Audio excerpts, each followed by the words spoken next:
Well, before I turn you over to Bill, there's one other thing I think we should talk about. I don't want to sound melodramatic, but it's something that's been known to give a few people second thoughts about the job. I'm intrigued. I don't suppose they told you anything in Denver about the tragedy we had up here during the winter of 1970? I don't believe they did. Well, my predecessor in this job hired a man named Charles Grady as the winter caretaker. And he came up here with his wife and two little girls, I think about 8 and 10. And he had a good employment record, good references. And from what I've been told, I mean, he seemed like a completely normal individual. But at some point during the winter, he must have suffered some kind of a complete mental breakdown. He ran amok and killed his family with an axe. Stacked them neatly in one of the rooms of the West Wing, and then he put both barrels of a shotgun in his mouth. Police, they thought that it was what the old-timers used to call cabin fever. Kind of claustrophobic reaction, which can occur when people are shut in together over long periods of time. Well, that is quite a story. Yeah, it is. Oh, it's still hard for me to believe it actually happened here. But it did. And I think you can appreciate why I wanted to tell you about it. I certainly can, and I also understand why your people in Denver left it for you to tell me. Well, obviously, I mean, some people can be put off by the idea of staying alone in a place where something like that actually happened. Well, you can rest assured, Mr. Ullman, that's not going to happen with me. And as far as my wife is concerned, I'm sure she'll be absolutely fascinated when I tell her about it. She's a confirmed ghost story and horror film addict.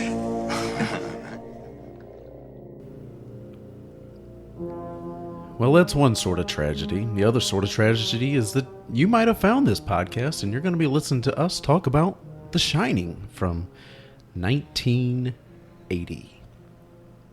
Back to the Past podcast, and on this episode I am joined by Justin and Brad and Sarah. Special guest Sarah. This is the first time we had a special guest. Mm-hmm. To our recollection. Spooky guest. Spooky guest for a spooky movie. And this is one of those that I have seen a couple times. The first 2 times, fell asleep. As you do. As one does. Don't feel bad, because I did too. We've tried to watch it multiple times, and as you knew, like as I was growing up, like I had a pretty eventful work, labor intensive. So it was easy for me to kind of fall asleep on a couch while watching a 2.5-hour movie. Whereas I grew up with it, so I've seen it 100 times. Yeah, this is one of those that Justin, Sarah, you two have seen it an awful lot of times. Brad, you've seen it a number of times, obviously. Quite a few now, yes. Yeah, I think I was at quite a few about 15 years ago. Yeah. It's hard to believe this movie's 41 years old now. Right. Ugh. It's so old. Right. It's pretty insane to think about that it's been around for this long. It is this well revered. And parodied. Parodied many times, and we'll talk about some of those little parodies later. Yeah, there's too many. All of them. Yeah. Just about. Oh, yeah. Yes. A lot of great ones. So let's kick things off by jumping into some of the normal basic statistics on this film from 1980. Released on June the 13th of 1980, which seems to be kind of an odd time to release a horror film. At least they picked the 13th. Yeah, I guess it was probably like a Friday the 13th. It better have been. And it had a budget of roughly $19 million. Kind of small. That Makes seems sense, though. awfully small for some of the movies we've talked about. Especially when you consider all the takes that Stanley Kubrick likes to shoot. So he spent an awful lot of the cast and crew's time here. It made approximately $622,337 on opening weekend. So, ouch. But it was on its way to an approximate almost $47 million worldwide gross. So, not too bad. It made kind of double. Well, and you got to think in 1980, horror is just not where it sits today. No, but It wasn't even where it was 5 years after that. Because this was before the Absolutely. slasher craze. Right, and that's my point. of the Friday the 13th, the Halloween. Like the 80s was horror kind of exploded for better or worse. Right, early to mid. And there's so many subgenres that came out of it, but this was still kind of that early ride of that. I don't want to say ahead of its time, but you know where I get it. I don't think people understood it. No. There's a lot of people who still don't understand it. Yeah. Yeah, there are definitely a lot of scenes in here that makes you scratch your head and want to hop on the internet to try to figure out what the hell just happened and what was this signifying and what does that mean. And Well, I think famously too, and I know Justin and Sarah probably agree, like, this is Stanley's version of The Shining and not Yes. like Yes. the real, like, what happened in the book exactly. Oh, Stephen yes. King version. It is Yes. essentially considered one of the worst adaptations of a book ever made. That Whatever. being said, Simultaneously. no, I mean, Yeah. from people who are book purists, Yeah. it is like the worst adaptation you can make. if you're going based on source material, Yes. That being said, it's Stanley Kubrick. If you give him a movie, it's like giving David Lynch a movie. It's not going to be... No. I mean, the Dune adaptation in the mid-'80s is a perfect example. Was it like the book? Not really. It's similar, but it's not... This is their vision of it. And Kubrick in particular, it's his way or no way. Yeah. he seems like a pretty hard director to work with. Notoriously. Yes, for some people more than others, but overall, definitely. Yeah. Poor Shelley Duvall. Yeah. Yeah, she kind of had a rough experience going through this, but I think she came out of it, appreciative of the experience because Definitely. what he was trying to push her to do in regards to her role and performance. Mm-hmm. And it worked. Definitely. I mean, the end result speaks for itself. Yeah, but here we are 41 years later talking about it, and it's Right. still every bit as popular now than it ever was. I don't know about these two, but it's easily, for me, top 5 best films ever. It's my all-time favorite horror film. I know that's a hard one for you to go through your mind palace and think through, but Yeah, I'm scrolling and I don't know. that would be a hard list for somebody like you. Because anytime I Yeah. come up with anything even close to that, but what about, and then my head explodes. Maybe they need to come out with a horror film called But What About? And that way you can just say, well, that one's my favorite. 'cause It could be. that way you don't have to compare them all. It could be. So, like, choose your favorite video game and you choose Mario All-Star because it has all of them.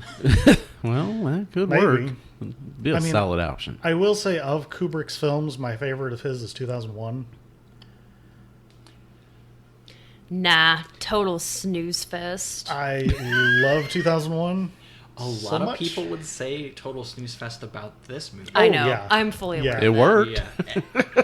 It is a slow burn. It is, yeah. Both of those movies. Oh, are. yeah. Yeah. Yeah. That's just the way he kind of did his movies. But the payoff in the end. If you're willing to give it your full attention, it will reward you. Yeah. Mm-hmm. I mean, it does have a 2 hour and 26 minute runtime, so it's not like it's a short hour and a half. Right. Or those hour and 15 minute horror films that are just, B or C movies. Direct to video, even. Yeah. I mean, even at the time, like hour and a half was kind of the sweet spot for your horror. Right. So, I mean, this is A commitment. bizarre to have something this long that actually works. But I think it does work because you don't have to worry about as much in the way of makeup, the costumes. Small cast. Yes. Yeah. And there's so much setup in the beginning.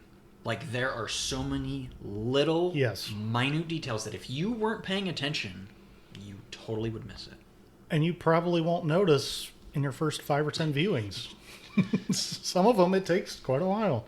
How many people saw The Playgirl early on? Right. I didn't realize it until I was watching other videos on YouTube doing research, and they were talking about it. I'm like, huh. I mean, you're not going to pay attention to it because it's just really in the scene for a very brief Yeah, it's second. very quick. Yeah. Yeah. Then you're like, why is he reading Playgirl? Right. In a hotel lobby. Like, to me, that's like your first, like, something's not right Yeah. about this. But This it's whole so quick place. that it's easy to miss. Yeah. 84% critic and 93% approval from audiences. 66 Metascore on Metacritic. Pretty good. Yeah. It's That's pretty good. pretty solid to get. Well, again, compared to some of the films we've seen. I say Yeah. that's certainly one of the highest rated ones we've talked about. Yeah, we've talked about some stinkers. Yeah, we've had a few. But No. yes. As we mentioned, The Shining was based on a book by Stephen King. So Who's that? there's some guy out from the Northeast that likes to write movies and stuff or write books and stuff. Yeah, he likes to come up with ideas and then not really fully make them into a story, but then I'll correct that. The movies, yes. Yeah. The books, he doesn't know how to end them. that's true. He has great ideas. Yeah, He great just ideas. doesn't know how to end them. And I would actually say with The Shining that the movie doesn't really have. To me, it's an anticlimactic ending. That was one of King's many issues. Huh. Because you go from Jack chasing Danny through the maze, and next thing you know, it cuts to morning, and there's Jack frozen. He's a popsicle. Spoilers. I Well. love that image. It's pretty funny. But I'm like, yeah, the image is funny, but it's like, Huh. yeah, it's like, wow, really? We're done now, huh? Well, but then there's the ending song that's very famous, and, well, because of the movie, and He then was you a have part of the the picture. overlook all along. The slow dolly And or exactly whatever the it's called. picture ending it is like, Yes. well, wait a second, how is he in this 1920s photo? Like, Right, from what the does that golden mean? room. I love the open. You are going to know this. I love the open ended. I love the. Oh yes. What does this mean? Mm-hmm. There's a lot of that in this movie where it's like, we trust you as an audience to be smart enough for you to figure it out, and just because you come up with different answers than we want, Doesn't make it wrong. it doesn't make it wrong. You mean instead of exposition? I would say instead of spoon feeding Yeah. all the way Well, through. they did film the alternate ending too, where Wendy's in the hospital, and they go to her and they are like, "Oh, your husband died," but they took that out. So I'm okay with I that. think that was a brilliant choice. Yeah, I'm okay with it too. I'm okay with it. Yeah, just leaving it end the way that they ended it. Yeah. Yes. As opposed to the book's ending, which was actually put into the miniseries version in the 90s. Ugh. They left that whole subplot of the boilers and everything out of this movie, and I'm okay with that. Oh yeah. I forgot about the boilers. I mean, like, they mention the boilers, and you see one scene where Wendy's actually fiddling Checking with the it, stuff, yeah. but that's it. And that's fine. Yeah. Then the boilers make a reappearance in Doctor Sleep. Yep. Oh, yeah. Yep. You actually get to see the ending in there that was supposed to be that was in the book of The Shining. Okay. Yeah. Spoilers. I'm sure Stephen King made sure that scene was in there. Possibly.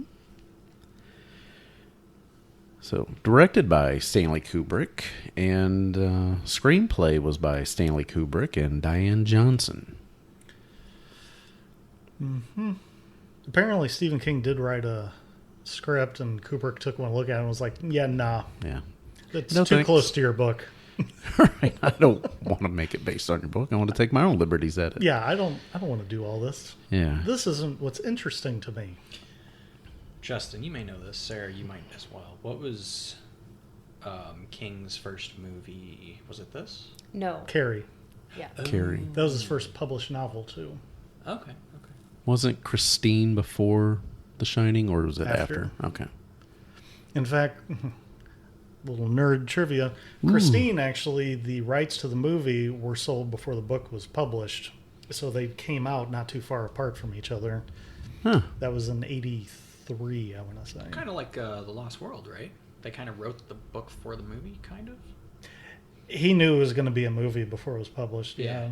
So which is why a lot of people complain that the Lost World book isn't nearly as good as Jurassic Park, because it's more adventure story, and who cares what happens in here? It's going to be made to a movie anyways. Right. They're right. The first book is the only one you need to read. Yeah. I mean, the second book isn't terrible, but it's much, much weaker. Movie 2. Mm-hmm. Shocking. Yeah. Except in the Alien universe. So we've got Jack Nicholson playing Jack Torrance. And I think Jack does a fantastic job in this. You definitely see some of the mannerisms that are typical Jack Nicholson, of like the Joker. And That's people's biggest complaint is they're like, it's just Jack Nicholson being Jack Nicholson. Right. But it's delightful. I mean, at the time, What was that? we didn't. Yeah. True. Now, it's really hard to he had separate already from it. done One Flew Over. the Cuckoo's Nest. So, And that had been 5 years, I want to say. yeah. That was Something like that. mid-'70s. Yeah. Fantastic Oh, wow. film, by the way. Yeah, that's Yeah, another. Brad needs to see that one still. It's a good one. It's a bummer. Yeah. What do you say, Chief? Yes, because I forgot this one is a shining example of. See what I did there? In there. Wow. Compared to One Flew Over the Cuckoo's Nest, this is Yeah. a fun romp. True. Very true. Put it that no. way. Yeah. And we've got Miss Shelley Duvall as Wendy Torrance. Winifred. Yeah. We've got Danny Lloyd in one of his only 2 credited roles, playing Danny. His other role is spectator at the baseball game in Dr. Sleep. Yeah. Because I remember, I was like that meme of Leonardo DiCaprio, like pointing, because when I saw him, I'm like, he looks familiar. Right. Yeah, which... You know what's interesting? They used both Danny and Jack's first name, or just happened to line up. It was a that way. coincidence. Yeah, that's just strange. yeah. It's amazing when that happens, but sometimes it's kind of a joke with certain actors that's the only way they can remember their lines. Is if Right, they have that's the same first thing I name. think. Yeah. But yeah, in this case, it was an accident. Got the wonderful Scatman Crothers playing Halloran. Jazz from Transformers. Yep. And also in like Scooby-Doo with Harlem Globetrotters and stuff like that. I mean, he did a lot of cartoon voice work. So lots of VO. And he's got a great voice for that stuff. He sure does. Such a memorable voice. I say you can't confuse him with anybody else. Nope. Got Barry Nelson playing Stuart Ullman, who's, I guess you would say, the manager or the owner of the hotel. Yeah, I guess he was like the hotel manager. Yeah. Little trivia on him: he was the first person on screen to play James Bond. Really? 1954. Oh. The American TV adaptation of Casino Royale. I always forget that exists. Yep. So does most of the world. So does most of the world. For the best, it's not very good. I'll take your word on that, Mr. James Bond. It's only like an hour long, and it was filmed live. Oh, no. It's a little rough. Huh. From what I understand, stories I've heard about Barry Nelson, his character in this movie is, from what I gather, fairly close to how he was in real life. Very agreeable with people, like known as the nice guy in Hollywood. Yeah, I mean, he just seems kind of like a nice, Friendly, easygoing guy. smiling. Yeah, like apparently he was not really acting. That's kind of how he was. That's rare to see in Hollywood. Yes, it is. Yeah. And once, the crew leaves from the hotel for the season, then it's all Yeah, done. no more Ullman. No. Then you start getting into characters like Grady, played by Philip Stone. I love that character. Yeah. Yeah. His accent is marvelous. They needed correcting. And I corrected her. Yes.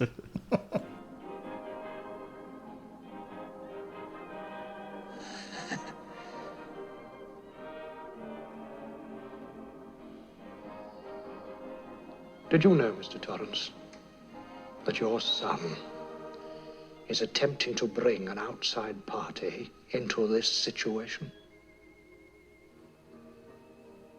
Did you know that? No. He is, Mr. Torrance. Who? A nigger.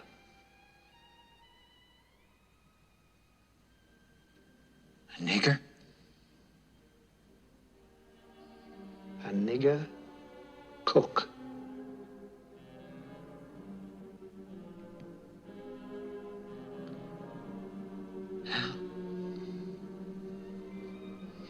Your son has a very great talent. I don't think you are aware how great it is. But he is attempting to use that very talent against your will.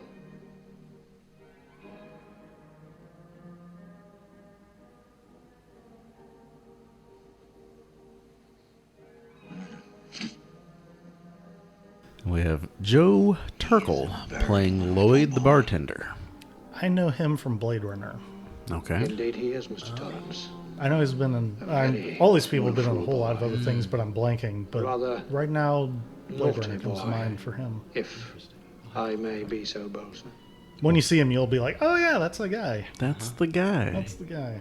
Well, because I've seen this now way more than Blade Runner. But need to rewatch Blade Runner. Oh yes, January's coming. January is a good time for that. But only the director's cut, right? That's the only one I have. Whatever the final cut is. They need a Good, good, good. Yeah. Good. talking to. We have Ann Jackson don't mind playing my the saying doctor that comes to check out Perhaps. Danny. I always forget about her. Yeah, it seems like it's a very short, One and small done role. scene. Yeah. But My again, girls, it's laying the they groundwork didn't care for, the for overlook that at character first. building. Like, she comes One of in, them checks on Danny, actually stole a after the pack whole of episode or matches whatever. They're sitting on the tried couch to and she's burn it explaining down. what happened that could be traumatizing to him. Oh yeah, my husband might have Corrected yanked his arm them, out sir. of socket, and she's just sitting there like eyes wide My open, wife like what is tried to wrong with prevent this me family? from doing my duty. She's just like casually explaining it, like, oh yeah, you know, everybody Corrected loses them. control sometimes. It just happens. You just pull a child up, you know, like you do in the middle of the street. It's the sort of thing you do 100 times with a child, you know? And yeah, I agree. Her face is like, oh my God. What? No. It's hard not to laugh when you see It's that so face funny. too. Oh, and This I did. whole movie is hilarious. Yeah, there are a lot of funny little pieces to this. If you love dark humor, Yes. especially, Yeah. Your money's no good here. You know what, Lloyd? I like you. Orders from the house. I think we've all been that way in a bar at least once. Right. If somebody like buys us a drink or if we get something free, it's, I like you. You're the greatest person in this room. Yeah. Then we have Durkin, played by Tony Burton. Not to be confused with Danny's friend, Tony. Uh-huh. Then we have the young woman in the bath, played by Leah Beldam. And then the old woman in the bath, played by Billy Gibson. Oh boy. Which one of these was only had this one credited role? I think both of them. I think I believe both. Oh, okay. Yeah. Understood. Totally. Don't want to get typecast. Got a scene with a bathtub in it. Wasn't a pretty You game? famous one once. Yeah. I mean, call this- Leah and Billy. See what they're up to. Probably taking a bath. Yeah. They're showing up on 42nd Street doing a live show. I mean, this was kind of at the tail end of where there was no distinction between adult movies and mainline movies. So they could be typecast. Yeah. Yeah, I mean, if this is playing at a drive-in movie theater, as seen in Twister, Which we also talked about. Yep. that, you know, obviously sometimes the screens are facing the street where people driving by or houses can see, and then they're seeing this short, so many minute scene and be like, oh, cover your eyes, Johnny. Barry Drennan, or Barry Denon, not Drennan, plays Watson. I don't even really remember the character, Watson. There's quite a few people that their name, especially when we get down to this far, like if I saw him, I'd know him, but the character name, I couldn't tell you. We have the Forest Rangers 1 and 2, played by David Baxt and Manning Redwood. Over. Yeah, very short scenes too. Yeah, very, very short. Two of the most famous characters that you recognize just by seeing them on screen or in other pop culture images are the Grady twins, daughters, we'll say, played by Lisa and Louise Burns. So, they're sisters? For real, for real? Yes. Or- Yeah. Okay. And I believe this was also their only acting credit.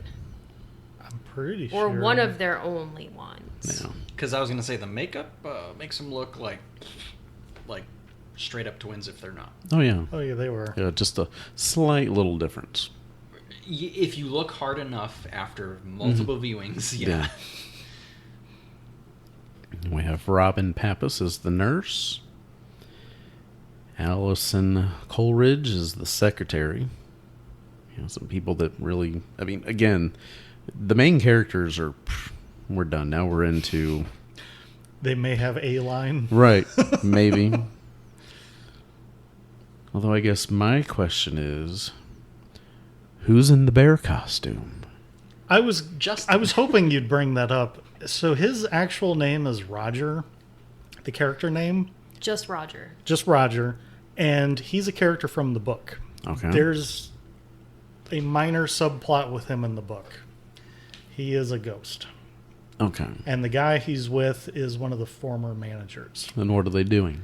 Exactly what it looks like. Okay. Because in the book they have a love affair, and there's kind of this So is Roger a furry? I guess Before in the those were a book he thing. was yeah. in the book he was in a bear costume. I don't know why they changed it to this dog-looking thing. I think it's still kind of like a bear I because don't it know. reminds me It of. kind of looks like a dog to me. Because I've seen it does, interchanged as yeah. man in dog suit, man in bear suit. It reminds me of the bear from Showbiz in a way. Just the face, the face, not Oh, you know, boy. the shape or anything like that. I'm like, this is odd. But yes, he's never mentioned at all in the movie. Okay, But his name is Roger. okay. So Roger the bear has got the bear ass going on, and you've Yep. got the guy in the tuxedo sitting on the bed, and Roger's kneeling down. Yep. And when It's the door exactly what you opens, think it is. the door opens, they both turn and look, and And kind of does like a quick zoom in yeah, Yeah. right. on him. Right, to look at their kind of stunned faces that somebody's caught them in the act. Yep. And that's more to Kubrick, like, this is weird and unusual, and if I take out all the reason for why it's here, it's going to be that much more unsettling. Because it just comes Sure, why not? really far out of nowhere. Yeah. And I know there's a lot of theory that, you know, Jack's a pedophile. This has something to do with that because they showed during the interview scene, it cuts to Danny brushing his teeth, kind of a same shot inside the doorway. You just see kind of a backside of, I mean, Danny's got clothes on in the scene, There's but he's brushing endless- his teeth or whatever. and- endless theories about things, and There's a whole documentary of them. there sure is. Oh, boy. And they're pretty interesting. I can imagine. Yeah, it was one of my biggest, what the fuck is going on here with this bear? Oh, if you want to really go down a rabbit hole, go down the rabbit hole of the architecture of the building and how it makes absolutely no sense. Oh, I kept seeing that over that and one over. it's fascinating, and then It- one has to rewind to be like, it's a movie. It's a maze. It's a Gonna say movie. it doesn't make sense unless you're like really looking for it. Otherwise, you're like movie. It's under no obligation to make sense. Is the best way to explain Kind of like the opening scenes where, you know, they're kind of showing the outside of the overlook hotel. You don't see there's anywhere where they could have this Hedge hedge maze. it. Exactly. Yeah. Yeah. Yep. But like- once you're in the movie, you already forgot. Well, and people go to the actual Sidewinder Hotel in Oregon asking where that maze is, and they're like, it's not real. It's a parking lot. Yeah, they made it on a parking lot. Yeah. It was not a real thing. Ew.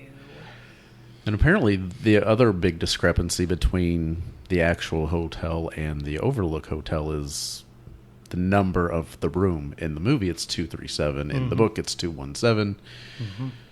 The actual hotel is like, yeah, you know what? We're not too big of a fan of the fact that we have a room 217. We don't want people not wanting to stay in room 217. Let's change the number to something we don't have. Well, when Brad and I went to the Stanley Hotel, 217 is a part of the tour. They stopped by it and they're like, look, you can stay here. So now I don't think they care, but back then they probably did. Oh, I'm sure they did, yeah. Yeah. Yeah, in fact, I'd say that the movies probably made it the most popular room. Probably. Definitely. It's booked up, I think, years in advance. Mm-hmm.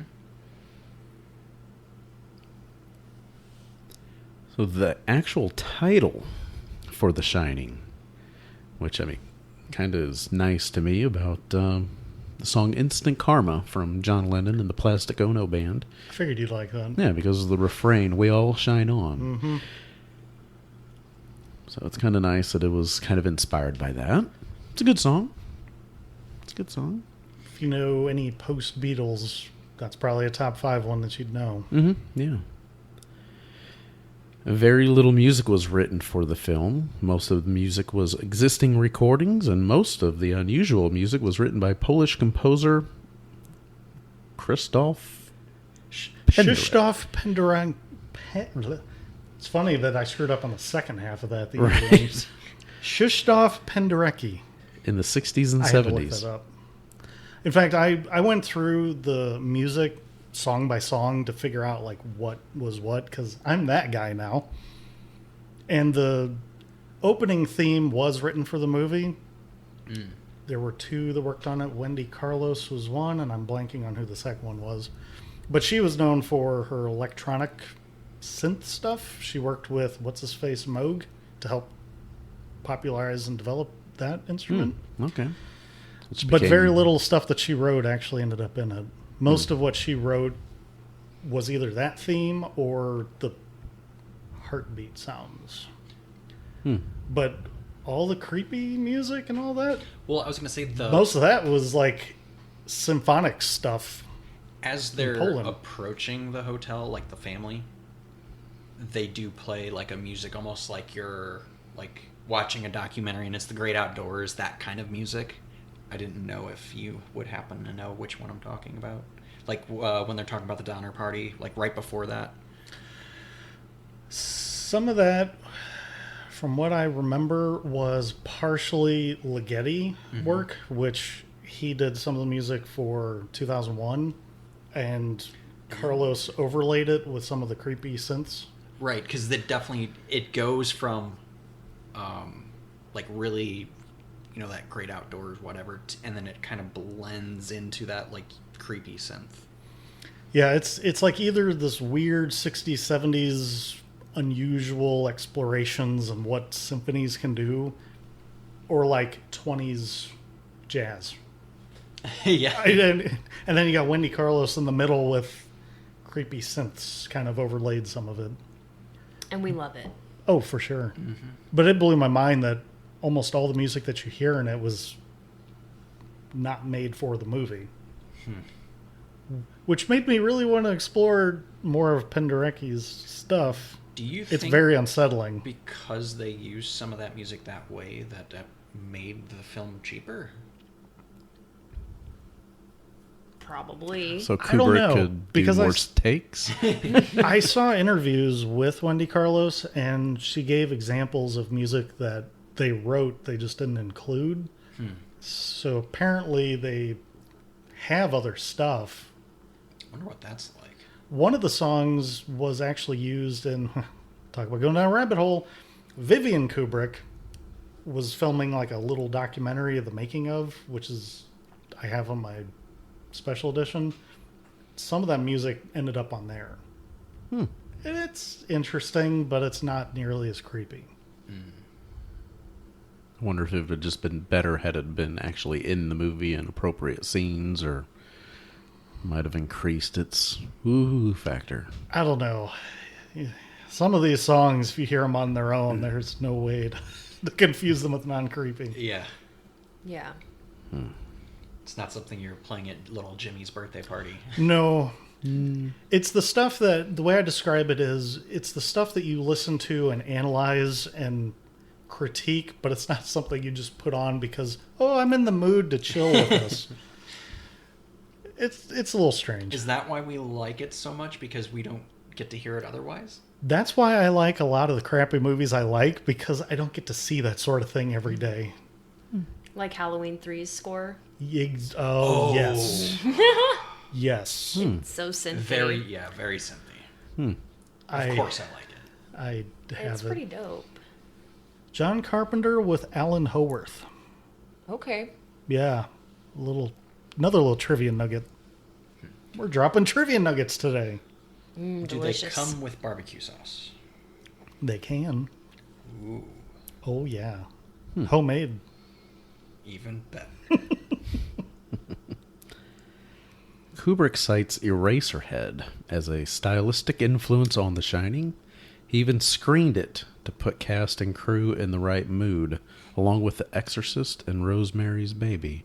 Oh, okay. That's so, quite I a did collection. know that. little known fact: Rosemary Baby terrifies me. Yeah, that's Brad a does very not like that terrifying movie. Great score, also. Yes. Unnerving Well, score. we have to watch it this year because it's terrifying. And Mia Farrow's amazing in it. Yeah, I mean, She's just, so good. What's not terrifying about telling people about a thing and no one Nobody's- believing you yeah, or taking action on it? That sounds terrifying. They're That just sounds gaslighting her. familiar. Yeah.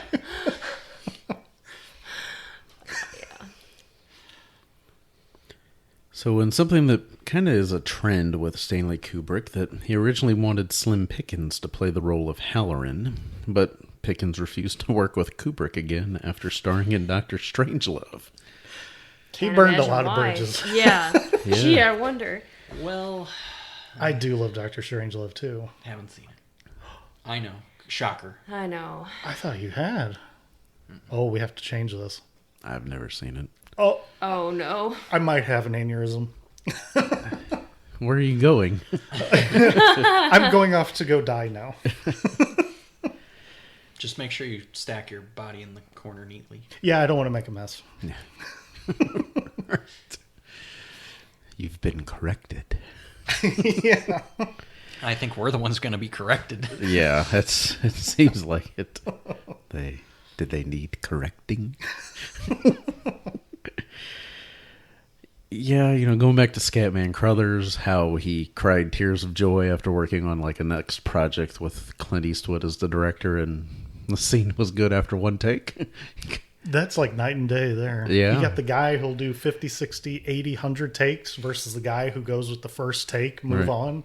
All right, good. Oh, that's a big I jump. mean, sure, but again, which one's the masterpiece? Oh, for sure. Which is the movie that people actually remember? Exactly. Right.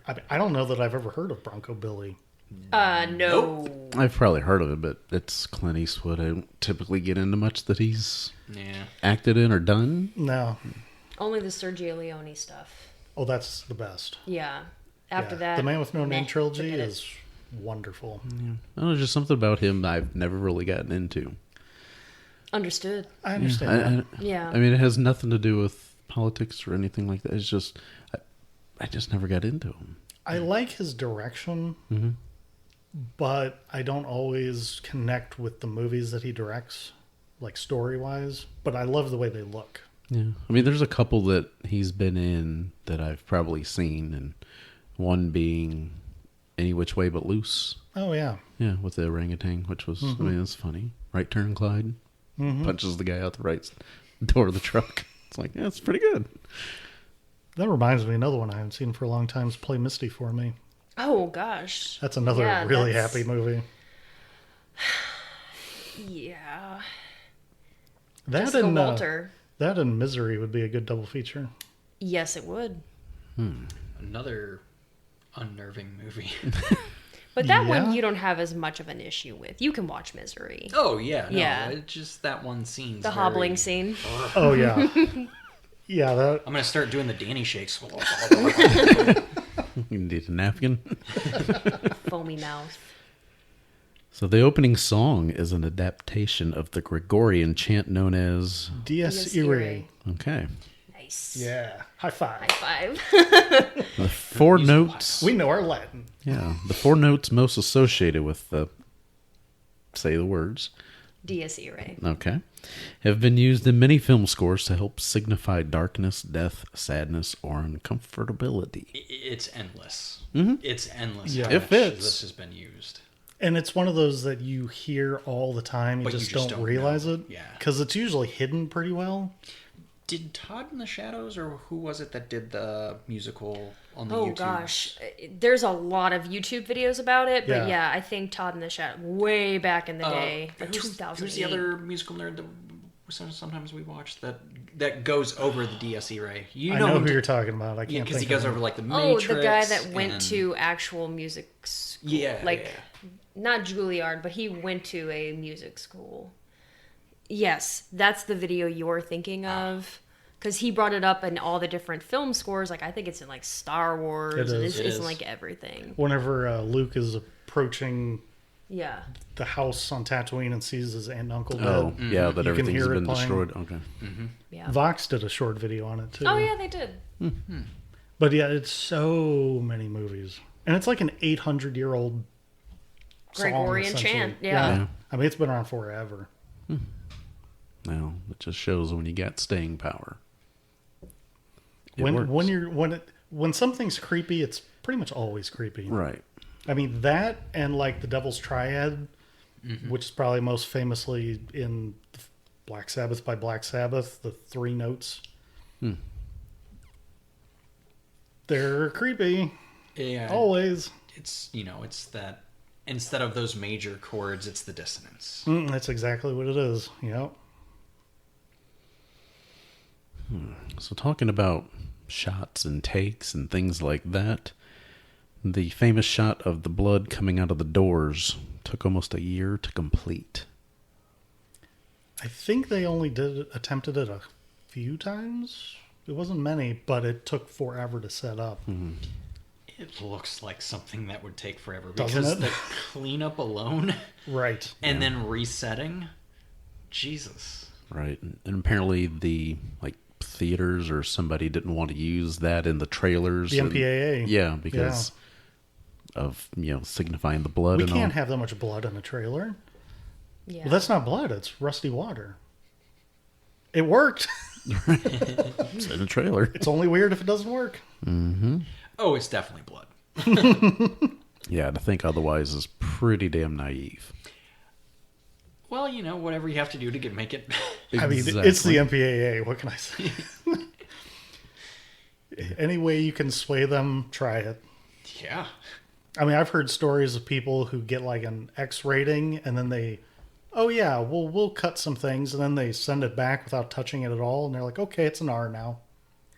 We didn't change anything. Well, they're too dumb to know. Don't tell them that. I mean, they found out afterward. Once they get the rating, they don't care. They can't take it back.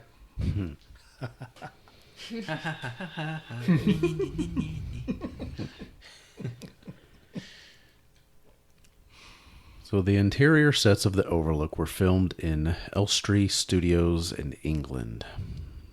And the intense heat of the lighting caught the lounge set on fire. But fortunately, all the necessary scenes had been filmed. Whoops. The set was then rebuilt with a higher ceiling and was eventually redressed as the Well of Souls for Raiders of the Lost Ark. Yeah, I had that same look on my face. Really? Yeah. How about that? Because I went and double checked, like when they say lounge, what lounge? They mean the Colorado lounge with all the Native American artwork. Where and- she comments on it as they're walking in, like, "Oh, this is really pretty." And Yep. Oh yeah. A it's lot Native of that American. interior is based on the Yosemite National Park Hotel, which is one other place I still need to go to on my Shining tour. I'm currently wearing the shirt of Glacier National Park, which is the very first scenes that When you they're see. driving on the Going to the Sun Road, yeah. Correct. Speaking of that, I don't think we wrote this down anywhere, but I just remembered when they were going up there to shoot the shots, apparently he sent like a crew up there to film it.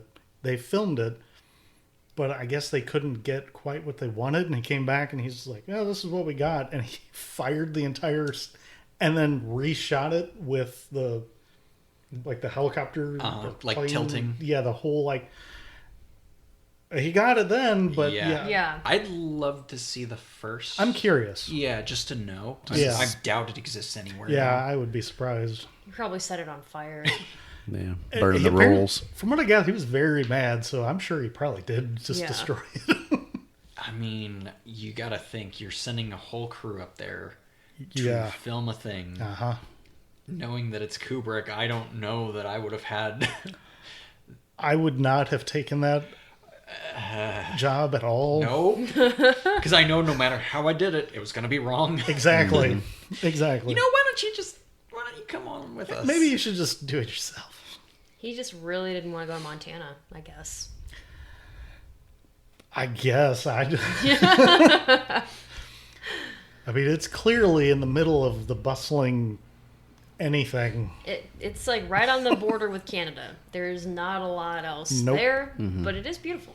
It is beautiful, and just some of the scenery shots that ended up in the film. It's just gorgeous. Oh, yeah. I mean, you're looking at this and you're like, how is this a 41-year-old movie and stuff?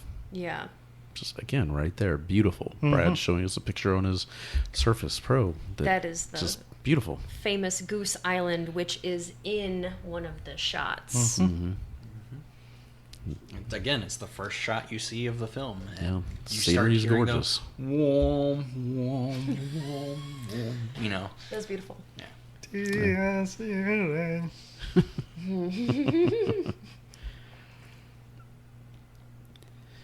So when Wendy finally figures out what Jack's been typing all this time, it's all work and no play makes Jack a dull boy.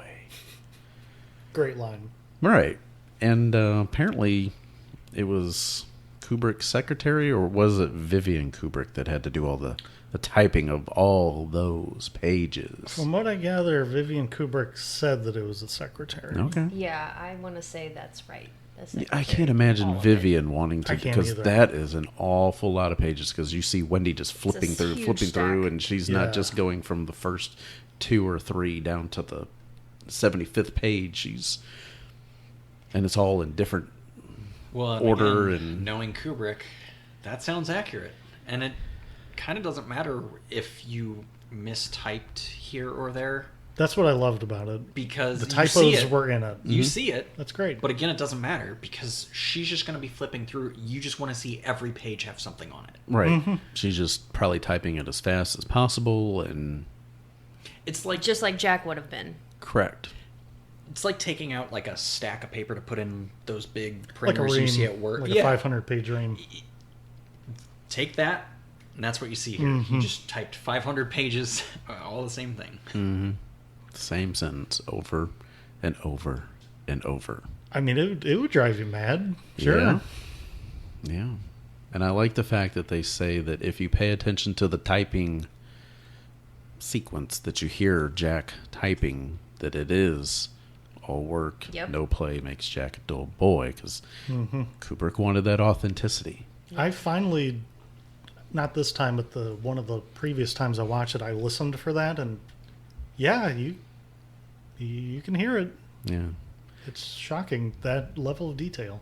Because, I mean, in the film, Jack doesn't type fast. No. He's not like...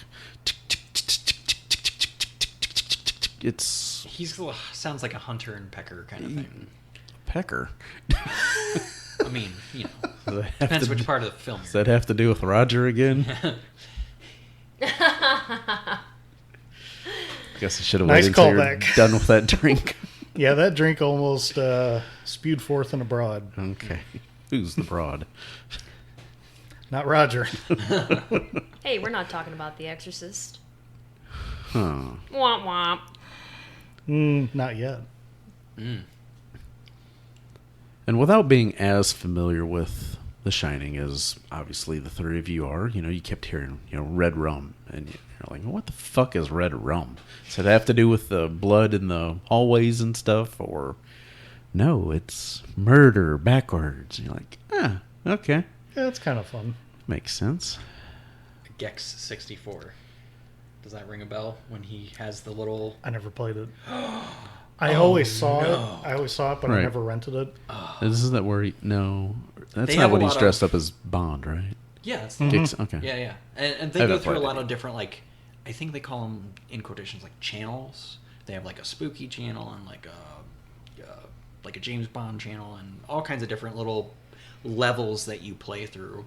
One of them's the spooky one, and you hear him say "red rum, red rum, red rum," and it's like, as a kid, you don't make the connection. what is this Later on, you're for? like, oh, okay, what's going Nice. on here? We need to bring Gex back. Yeah, that's a name that. I haven't haven't- heard in a long time. Yeah, I haven't thought Gex, of that in enter years. the Well, I know gecko. him. He's me. Yeah, speaking of video games, I like that there's a modded level for Duke Nukem 3D. That's where it's like modeled after the Overlook Hotel, and Makes Jack sense. is there with his axe and the golden room and the maze and all the stuff. I'm like, that's really cool. And it's got the door with red rum, and like that's so I mean, cool. it almost sounds like it'd be a perfect area for like the Friday the 13th game. Like what's the name of that? Where it's like 1v8 or 1v7. Is it- asymmetrical something? It's not Dying Light, is it? Oh no, I mean No, no, that no, not style that way. of multiplayer. Yeah, asymmetrical. Yeah, Yes, that's correct. Like that would be genius. Mm-hmm. Have like one person's Jack and then other people. Yeah, doesn't matter. Doesn't matter. Yeah. And apparently there was a famous racehorse named Red Rum in the 70s. Yeah, I did a little checking on that. It predates the novel. Okay. So that racehorse was born in the mid 60s and was winning awards in the early 70s. Makes you wonder if that's where King got some inspiration for that name, or if he just realized that murder spelled backwards is red rum. We're going to do this play on a mirror. And I mean, that look, is- Wendy. I did read that he accidentally discovered that it was murder backwards and thought it was the coolest thing. He's like, I have to use this in something, but I don't know if it connected with the racehorse or not. Yeah, because just It's very possible because it was a popular horse for 5 years before he wrote the novel. usually you only hear of Secretariat and That's it. yeah, That's pretty much. Yeah, yeah. War, Man of War. Man of War. Yeah, there's a few back in the 70s when horse racing was like huge. But yeah, Not my bag. no. Baby. The famous scene when Jack used the axe on the bathroom door has been referenced and parodied many a time, but a very similar scene occurred in the silent film The Phantom Carriage from 1921. Eerily similar. In fact, I remember a couple of years ago, I finally sat down and watched it. And I had to stop the movie. I was like, wait a second. I've seen this before. I had to back it up a little bit, and I watched it. Wait a second. This is almost that same scene. So when you're talking about similarities, what would people recognize if they did check out Phantom Carriage? Oh, there's videos where they have them side by side. Okay. And you basically have the woman with the child on one side, you have the man with the axe on the other side and hacking through the door, peering through the hole in the door. He even reaches through the same way. Same way. I mean, he had the exact same way. Yeah. Yeah. And there's even a scene just prior to that where the man and the woman are yelling about the child. It's eerily similar to the Shining scene, too. Yeah, so it's like, did Kubrick just copy that? Or. Hey, what's old is new again. I guess. He yeah. probably thought this is a super obscure silent film that no one's going to connect this scene to. On top of that, a super obscure Swedish silent Yeah. film. Okay. So, Obviously yeah. it wouldn't be huge in the United States. Sure, certainly not. Okay. Now it's a Criterion, so Correct. Yep. Yep. And That's how I everybody have wants it. to watch it. I make a point to try to watch it every Halloween.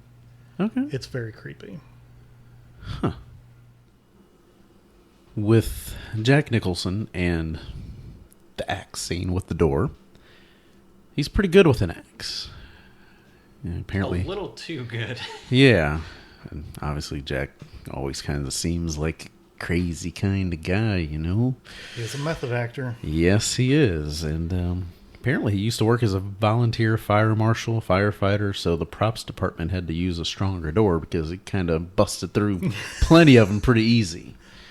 I mean, they used, what, like 100-something doors or something? Or I mean, they used a lot of doors. It was more than one would think. Yeah. Go figure, it's a Kubrick movie. Yeah. That's kind of the theme. But it is one of the most memorable scenes in the film. Oh, yeah. I mean, it's one of the most iconic scary movie scenes, I think, ever. Mm-hmm. Oh, yeah. And so much so that is when the twister hits the drive-in theater, that is the scene that's playing. Mm-hmm. Oh, talk about, you're watching a scary movie, the scariest scene, and a tornado hits? Oh. And not only is the Perfect. door blowing apart, but the entire screen you're watching is blowing apart. Right. Wow. Yeah. I wonder what kind of wood that was that they had to finally I wonder, too. go Balsa to. wood I was just about to say balsa wood. starting, or do they have to kind of give him some kind of He quarter-inch basically plywood? Or Probably just built a door factory, wouldn't you say? Yeah. So he could just. I mean, Why not? his first swing is you could see it on film. It's a heavy swing. Oh, Yeah. yeah. He is not playing around. Well, there's a video that's in Vivian's like making of where it shows him psyching himself up for that scene. And the I actions, think I've seen some of that clip on YouTube. The actions he's doing, Right, he's jumping and growling and swinging the axe around. getting himself all worked up and Oh ready to yeah, there's a guy walking by. I don't know if he's like a PA or what, and he kind of ducking. Like the look on his face is like, "Oh my god, I might die." Right, he's going to hit me? Because, I mean, axes aren't light. No. And that one looks like it's got a pretty heavy axe head on it. Oh yeah, and going back to the way it's shot, the fact that it's not like a still shot of him swinging the axe, like the camera Yes. moves with the axe. Oh, he's very doing it. violently moving. Like to me, that is what makes that so unnerving: is the camera movement so Right. fast. And if I remember right, it took a number of days to get that scene done because all the different takes. Shocking. You just have to imagine just how tired Jack probably got because he's putting his all into it. Funny at least you in say what they that. use. There is a story that at the time he was with, what's her name? Angelica Houston? Yes. Correct, yes. And she was on set with him, and she would kind of hang out back in his apartment. And there's stories of him getting back to the apartment and collapsing on the bed and immediately goes to sleep because he's so worn out from the stuff. Right. I think also part of it is because the set was so warm because of all the lights and stuff, especially in the scene we were talking about a little while ago about Golden Room or whatever. Well, and I mean, it's dead of winter. It's supposed to be dead of winter, and they're all wearing coats and whatnot. So, jeez. Yeah, and some of those shots look super cold. And as soon as they like yell cut, like they're stripping all their layers off because it's so hot. Mm-hmm. Yeah, because to make it look like there's snow outside, you know how snow blindness with all the sun hitting the snow and reflecting and... Well, and Justin, maybe is Shelley Duvall really screaming every single take? Because I feel like her voice would have gone out. Maybe they ADR'd that in. Because, every time he hits the door, she's like, She lets out, screaming, yeah. So I can't imagine your voice would survive that many takes. Well, and also you can see how hard he's hitting the door by when she's flinching. It's like, Right. When you're at a construction site and they're doing those Yep. really loud, hits. You flinch no matter if you want to or not. Yeah, it's it's loud. coming, you still flinch. Yeah. Right. Sure. Yeah. She knows it's getting ready to hit. She just don't know. And even in Vivian's little documentary, there is a shot of him, should we say, chastising Shelley for flinching. You don't look realistic because you're flinching every time he makes any movement. You shouldn't flinch. And then somebody comes over to, oh, it's going to be all right. It's going to be all right. No, don't tell her that. It's not going to help her any. Just go away. And I'm like, wow. Like, he's not even trying to hide it from the making of documentary. Yeah. Nope. No, it was... I've been sitting here this whole time. I don't know if it's ADR'd or not, because I don't know that she would have been able to recreate the sound. God, that's horrible. But at the same time, like, yeah, how can the voice withstand that? Yeah. I don't know. Maybe they use some of the takes they used were her actual voice. Right. You That's- can literally you could clip splice it. together and Yeah. splice little bits Yeah. and pieces from each one and find the perfect mix. Yeah, I don't know. Does make you wonder. I think the scene on the stairs where she's got the baseball bat and he's coming up the stairs at her, I believe that was a significant amount of takes for that scene too. Yes. In fact, if I remember correctly, that was, I think, the one for her that they did the most on. I think so. Because And he you wanted can- her worn down. You can tell how exhausted she looks. Oh, she looks like she's about to collapse. Yeah. Yeah, you're constantly walking upstairs backwards. Which is hard enough on its own. It's hard Right, enough to unless do. you're from marching band. Most people Yeah. are That's not. fair. True, yeah. Yeah. And she's swinging a bat, however, kind of meekly, we'll say. Trying not to hit him, Right. but making it look like, Stay away. yeah. And the look on Nicholson's face as he's going up those steps, too. It cracks me up every time. Sticking his tongue out. Yeah, he's got his hands doing the motion. Come get me. Which kind of reminds me of the Joker. Who loves you, baby? Who loves you? Yeah. Money, money, money, money. Right. Wendy.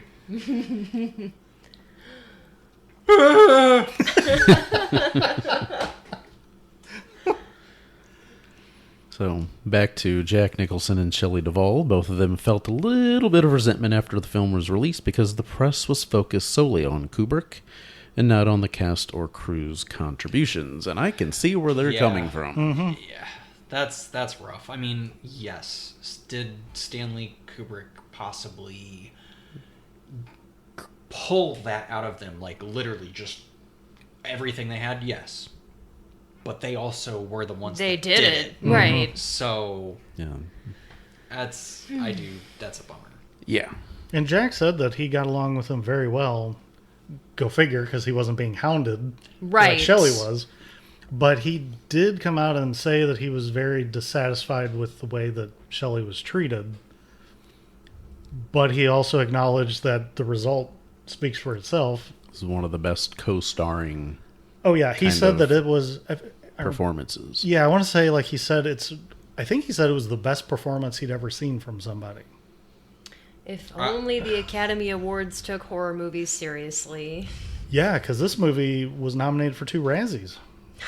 Which is unbelievable. She to me. was nominated for one, I and Kubrick was know. the other one. And fortunately, they lost both. That's just That's unbelievable. Yeah, but, you know. well, and this just goes to show.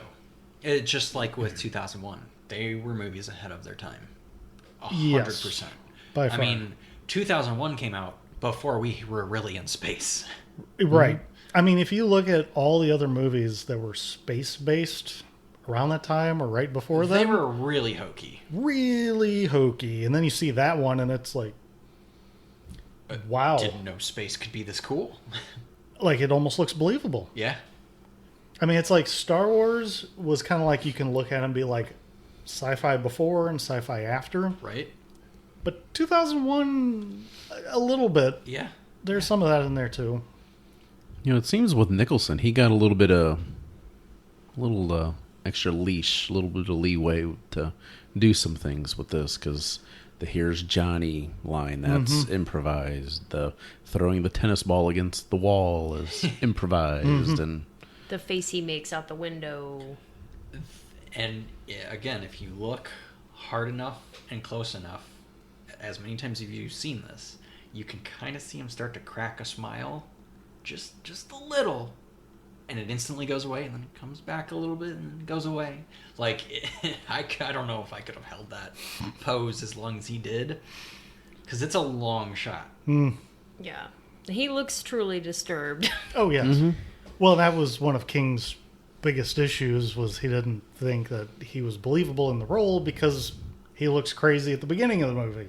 right, he looks crazy kind of in the interview. He definitely looks it on the drive up with yeah. Wendy and Danny. Yeah. Well, but then we go back to the end of the film where he's in the photo. You've always been the caretaker, so I don't know. Yeah, it's Like, and that's what goes back to King's vision versus Kubrick's vision. Yeah. yeah, Two totally different but parallel ideas.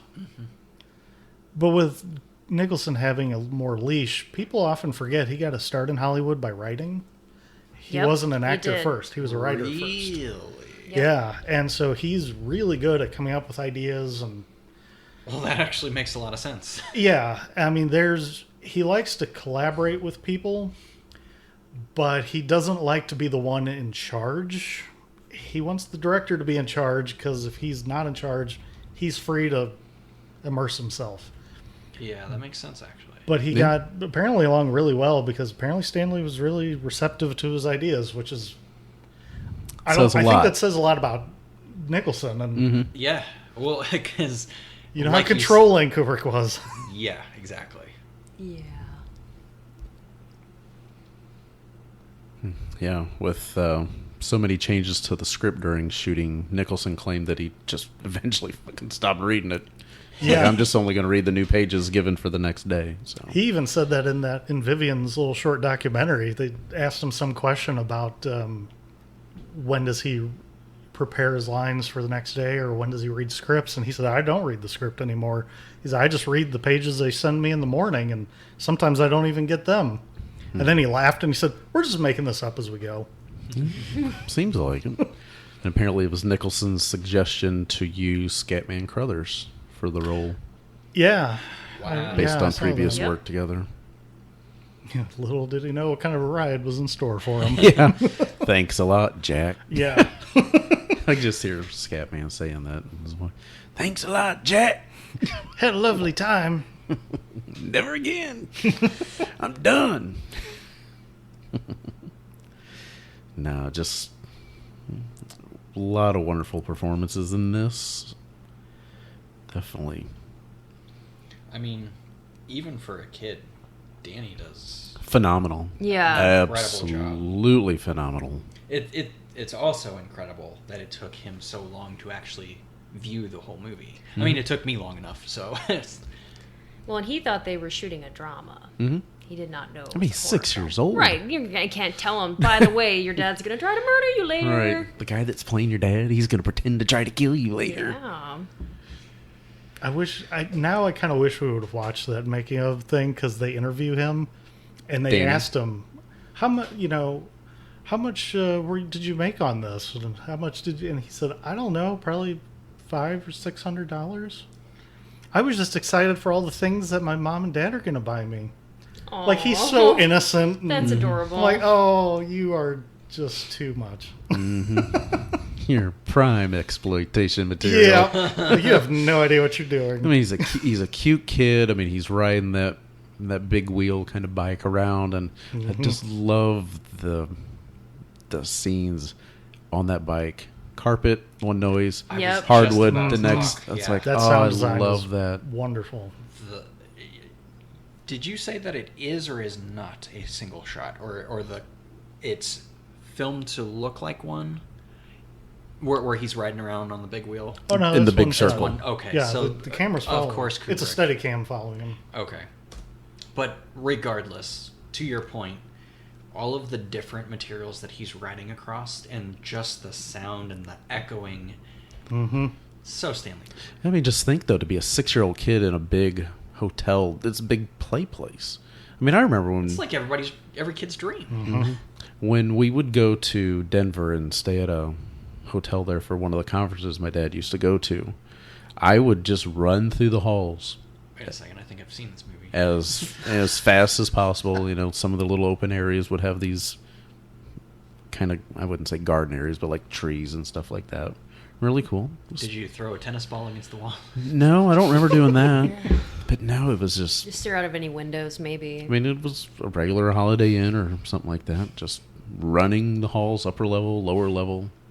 I'm sure all the other tenants loved that. Yeah, I'm sure they did. I was like, God, there's a fucking kid again. Just running. That sounds like something we would have said. Yeah. Yeah, for real. That happens at every hotel, I feel. Yeah. So, If you've been to hotels and you've never experienced that, You haven't been to enough. Right.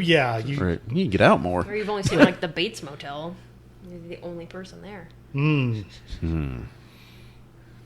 Yeah, but I do like the idea that Kubrick pretty much sheltered him. That, hey, it's just a drama, kid. It's not what... And he didn't see the film until he was like 16, 17 years old. Somewhere around there, yeah. So it was like 10, 11 years later. You hear that? therapy. He saw it on the television. It's like that's one of my favorite lines in the film as they're driving up.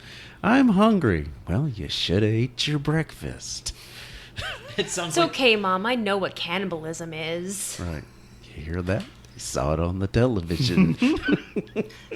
You mean they ate each other up? Just his cadence of him saying that. Right. I know.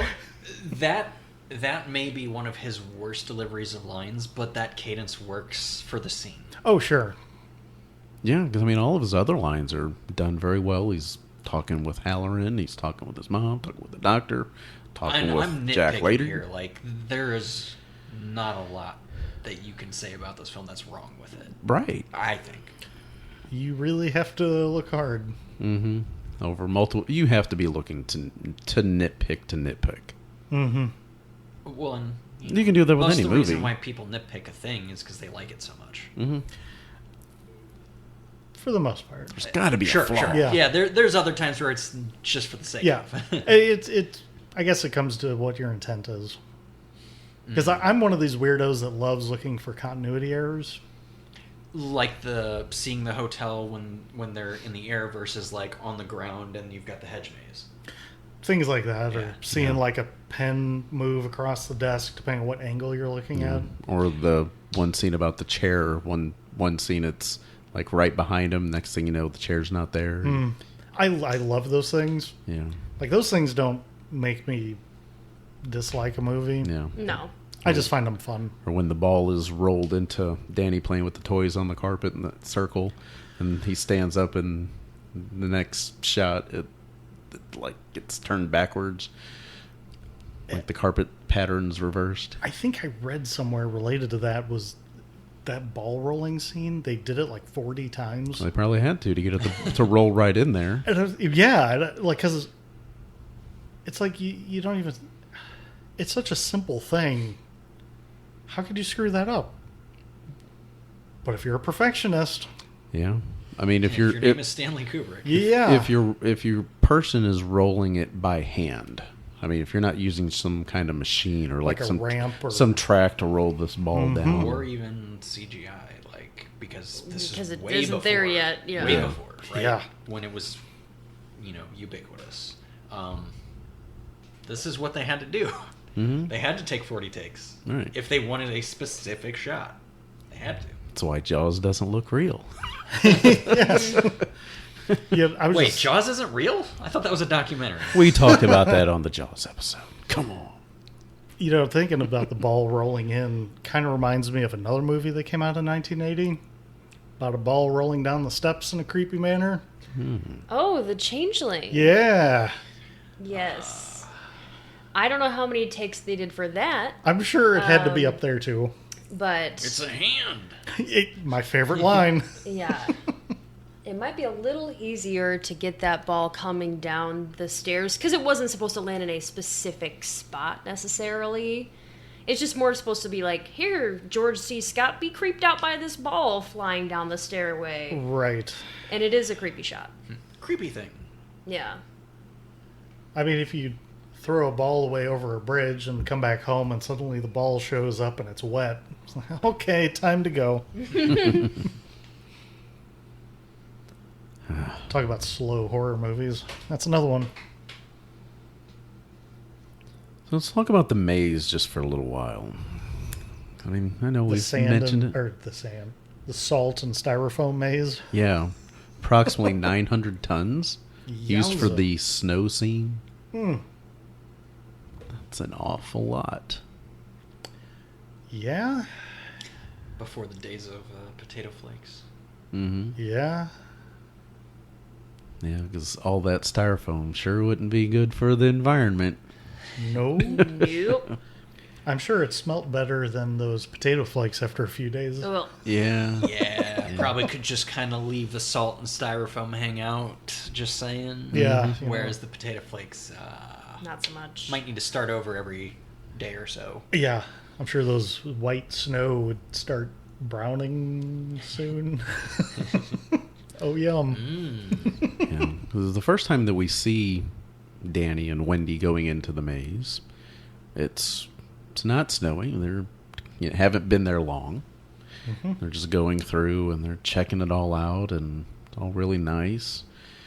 And you kind of wonder, it's like, okay, why didn't you go back down the mountain and go kill some time while you could drive around and get around a little bit before all the snow came in? But I guess you have a lot of duties that you're There's keeping a up with. shot that they do in here, and I think I figured out how they do it because they do something similar in Star Wars, I think, where they'll have like a matte painting, and the viewable area is like in the center where they're going through the maze overhead, you know what the shot I'm talking about. I'm pretty sure that's how they did that shot, because the lighting, I noticed today for the first time, the lighting doesn't match up. One's yellow, one's blue. But it works so well. I think it was a model. Yeah. Okay. I think it was like the outside part was a model and the inside was the overhead shot, and they just composite them yeah, together. exactly. Just like how you would kind of see in Star Wars, where they have the one image and then they have like the actual video playing inside that. Mm-hmm. And I think the reason they used a model rather than matte painting was as they zoom in, the edges wouldn't look quite right. Oh, it would stay flat. Okay. On a matte Well, I painting. mean, they had the little model right there. That would make sense. Yeah, I don't know if it's the same one, but I'm just saying. Like, I would say also having sharp corners and flat lines and Yeah. stuff like that, it easily translates. But It's- Kevin, that is a good point. Why didn't they go down into town? And kill some sounds like time. something we would have done. Yeah, I never Sure. thought about that I hadn't until either. just now. It's like, I mean, I could see why Jack wouldn't want to leave. right? But He's, why Yeah. didn't he's Wendy go? working. Yeah, you're right. Take Danny down to get him out of the hotel for a while because Sure. they're going to be snowed in here pretty soon for quite a while. I mean, Yeah. it's only, I think he said, is a 25-mile stretch of road. That's not that long. no, that's, I mean, now, if it's exactly the road that going to the Sun Road is, it's kind of a long trek because you're going like 15 miles an hour. I was It's a gonna say, very it's narrow not a road. fun ride. Right. Yeah. narrow, sharp corners. Can't get a truck Can through be there. terrifying. Yeah. Yeah. Yeah. Cannot- 25 miles turns into an hour and a half. Exactly. Right. Yeah, I've been on those before. And it could also be, honestly, one of those where she wouldn't feel comfortable driving it herself. Probably. Yeah. That would be my guess. Yeah. But it's a fair point. Yeah. I know a few people like that. Well, and if Jack's just sitting there writing all day, someone has to take care of Danny and the hotel. Right. You know? Yeah. Because Try she to- kind of does his job a little bit for him. Yeah. Yeah. Just a little bit. And it doesn't seem that Wendy's doing much homeschooling for him. I mean, he is missing typical school time here. Sweet. That's right. This is Snow during day. the school year. Yeah, it's like Yeah. Snow day yeah. for 5 months. Yeah, no, Danny's learning all right. Don't threaten me Yeah. with a good I time. know, right? And he'd be, what, first grade at that point? 6, yeah. Yeah. So, uh-oh. Kindergarten and the first. His only friend's Tony. I mean, What more friends do you need? Tony tells him things. right. Halloran's already gone for he's done flown He's down in Miami, yeah. Right, he's down on the beach. Can I just say, speaking of Halloran down in Miami, I love the artwork in his room. Yeah, he's pretty I love The perfect like nightly news. Here's what's happening, and it slowly starts to zoom out, and you start seeing more and more things in the shot. It's so perfect. Yep, he's got that one picture over his TV. He's got the one picture over his head. You'll and know they're exactly both, what those pictures are. They're both naked women. I'm not gonna try to hide it. Yeah, why let Jack have all the fun? Yeah, Yeah, no. I gather that one's a little rowdy though. Yeah. Which, by the way, her name I don't know that her name is given in The Shining, the book, but in Dr. Sleep, the book, her name is Mrs. Massey. Okay. Very infamous character. The young or the old? It's the same person. Okay. She parades as the young one to lure you in, and then... Oh, she's like a siren. Right. Like, That's exactly what she is, yes. Oh, okay. only she's not singing. Right. She's devouring... She's singing with And her killing. visuals. Right. Mm-hmm. They're special assets. Yes. Okay. Yes. Fair. Mm-hmm. Huh. Yeah. I mean, More trivia. yeah. Well, there's so much trivia really you got to is. go through. Yeah. Yeah, it seems like, Wendy's the one doing more of the taking care of the facility than Jack. Jack's just fucking at the typewriter typing the same sentence over and over again. Mm-hmm. And they getting pissed when she... Bringing him food. Right. Or checking on him. Right. If you see me working, Click, click, click, click. right, that means I'm working. That click, click, click, click, click, click with that smile on his face. Yep. I love that look. It's like, I'm doing great. Out of context, it... Like that parody trailer of this that makes it into like a family-friendly, like a boy looking for father figure thing. Like it uses that scene for perfect. It's a happy-go-lucky guy. No, he's a pissed off guy. No, he's insane though. I gotta admit, I have written a lot of things, and I know where he's coming from when somebody interrupts when you're deep in that mental state of working on something. It takes a while to get back into it, and sometimes you don't.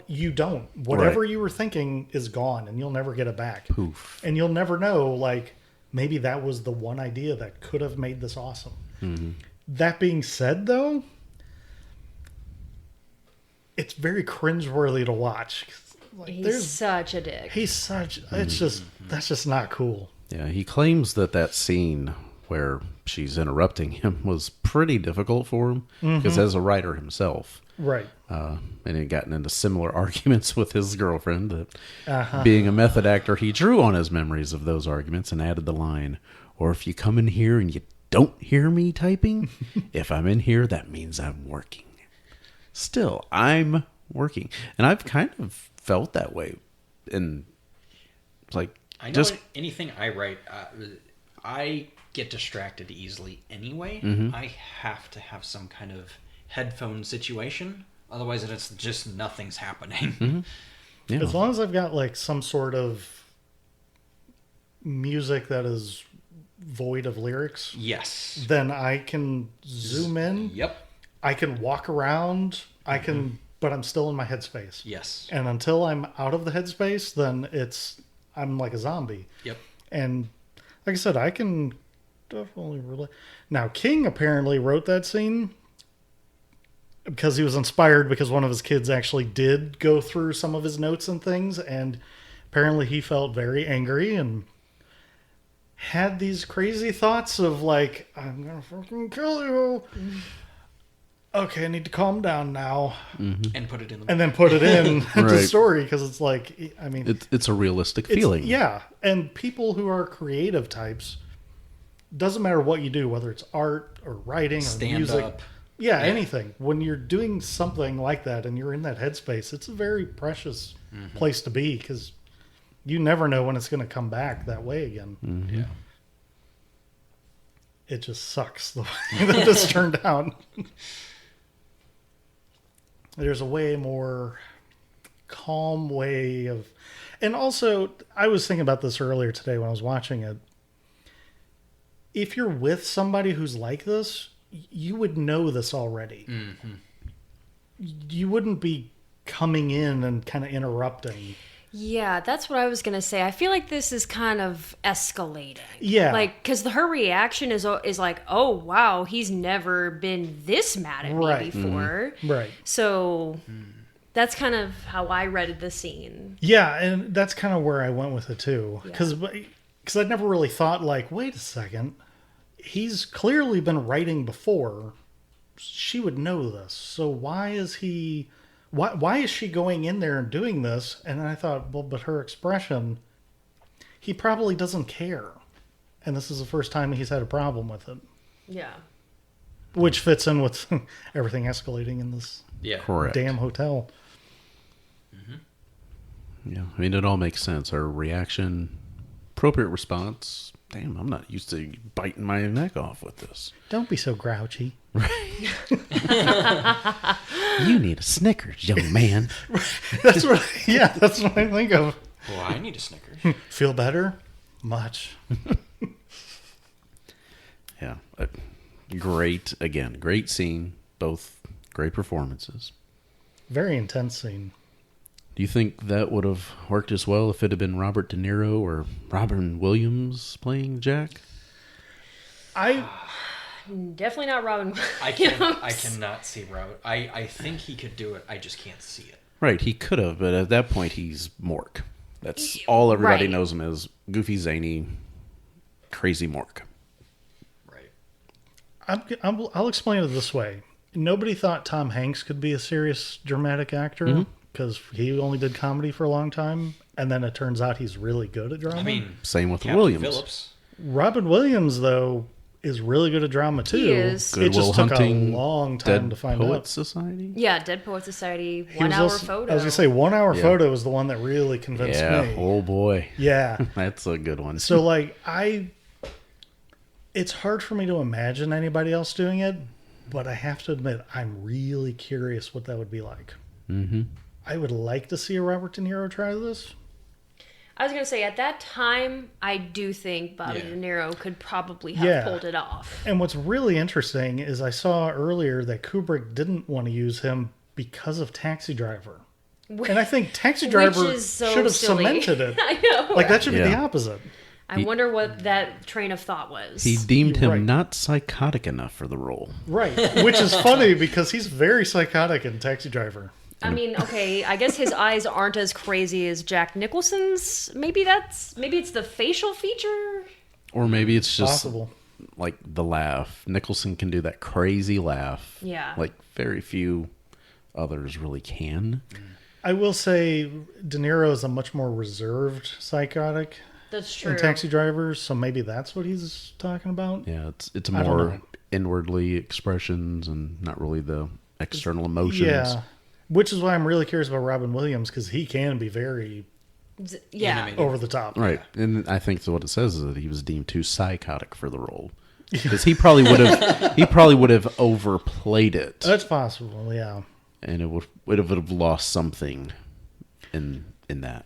Yeah, maybe think. he wouldn't have had as good of a working relationship with Kubrick as That's Nicholson. very did. possible. Maybe they would have butt heads really badly. Because Williams was also known for being a very improvisationist. And at the time, he was doing a lot of cocaine. That too. Yeah. So he might have been a little. Oh yeah, the Popeye movie. Everyone was on that wonderful snow-capped mountain. It was notorious for the amounts of cocaine floating through that. Wasn't spinach after all. No, no. What's in that spinach? Well, it's laced. What is a sweet pea? Pure Colombian sweet pea. According to Stephen King, Kubrick also briefly considered Harrison Ford. Yeah, I don't see that at no, all. no. That would have been hard after He's- seeing him as Han Solo. Too much of he's too much of that, like the scoundrel, not the psycho. Yeah. Yeah. He can do drama, but yeah, he's almost too handsome for that role. That's what I was thinking. And that was right around the time when he stopped really becoming characters and he just I'm Harrison Ford in this movie. That's true. Where they're kind of all the same guy. Yeah. You're lucky I Wait. took my earring out for this. Yeah, right. Like yeah. like Jack Nicholson. Right. Well, yes. But Jack's character fits. Yes. Harrison's not Does crazy. fit the role. Agreed. I also saw that Nicholson wanted Jessica Lange in the role of Wendy, but Yeah? Kubrick was like, nope, She needs to be more. needs to be Shelley. Yeah. But apparently Jessica Lange was closer to what was in the book, which is why Nicholson thought it'd be a good idea. But Kubrick's like, nope. Which kind of cemented that whole like, oh, if King did it, then nope, let's do the other thing. Mm-hmm. there was Yeah. some of that going on. It does seem like there's an awful lot of that going on.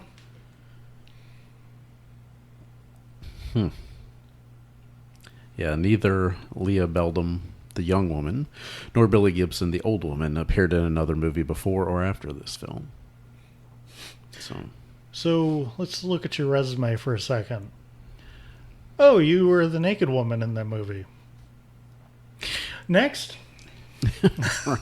It was like Danny's. He only did that and a couple lines in Dr. Sleep. I think there's one other credited thing, but it's not like it was a film. It's more of... So you were the boy that said they ate each other up? Next. Hey, you're the red rum kid, huh? The one that talks to his finger? Next. You got a little boy that lives in your mouth. Huh. And then it hides in your stomach? What? Bring in the next kid.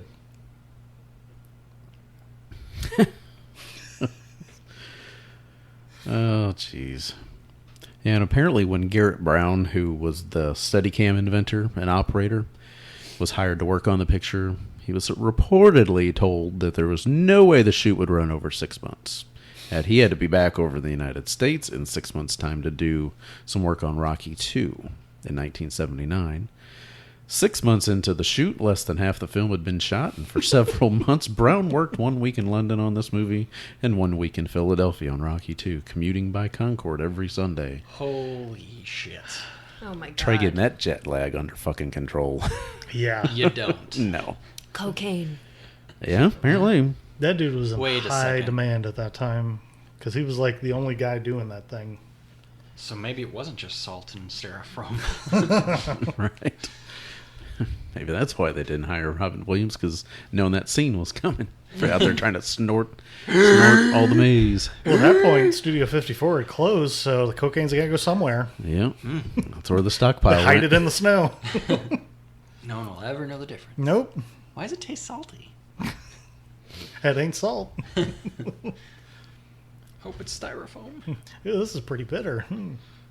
Yeah, so with the other big difference between the hedge maze in the film and what was in the book is the animals. Oh, yes. The lovely topiary, Oh god. Yeah. which does show up in the miniseries. Right. The terrible TV miniseries. That is the worst part of the miniseries. And that's saying something because it Yeah. is what it 'Cause is. the short clip that I seen, I was like, that looks like trash. I mean, even at the time, it looked like garbage. Because that's 97, right? Right.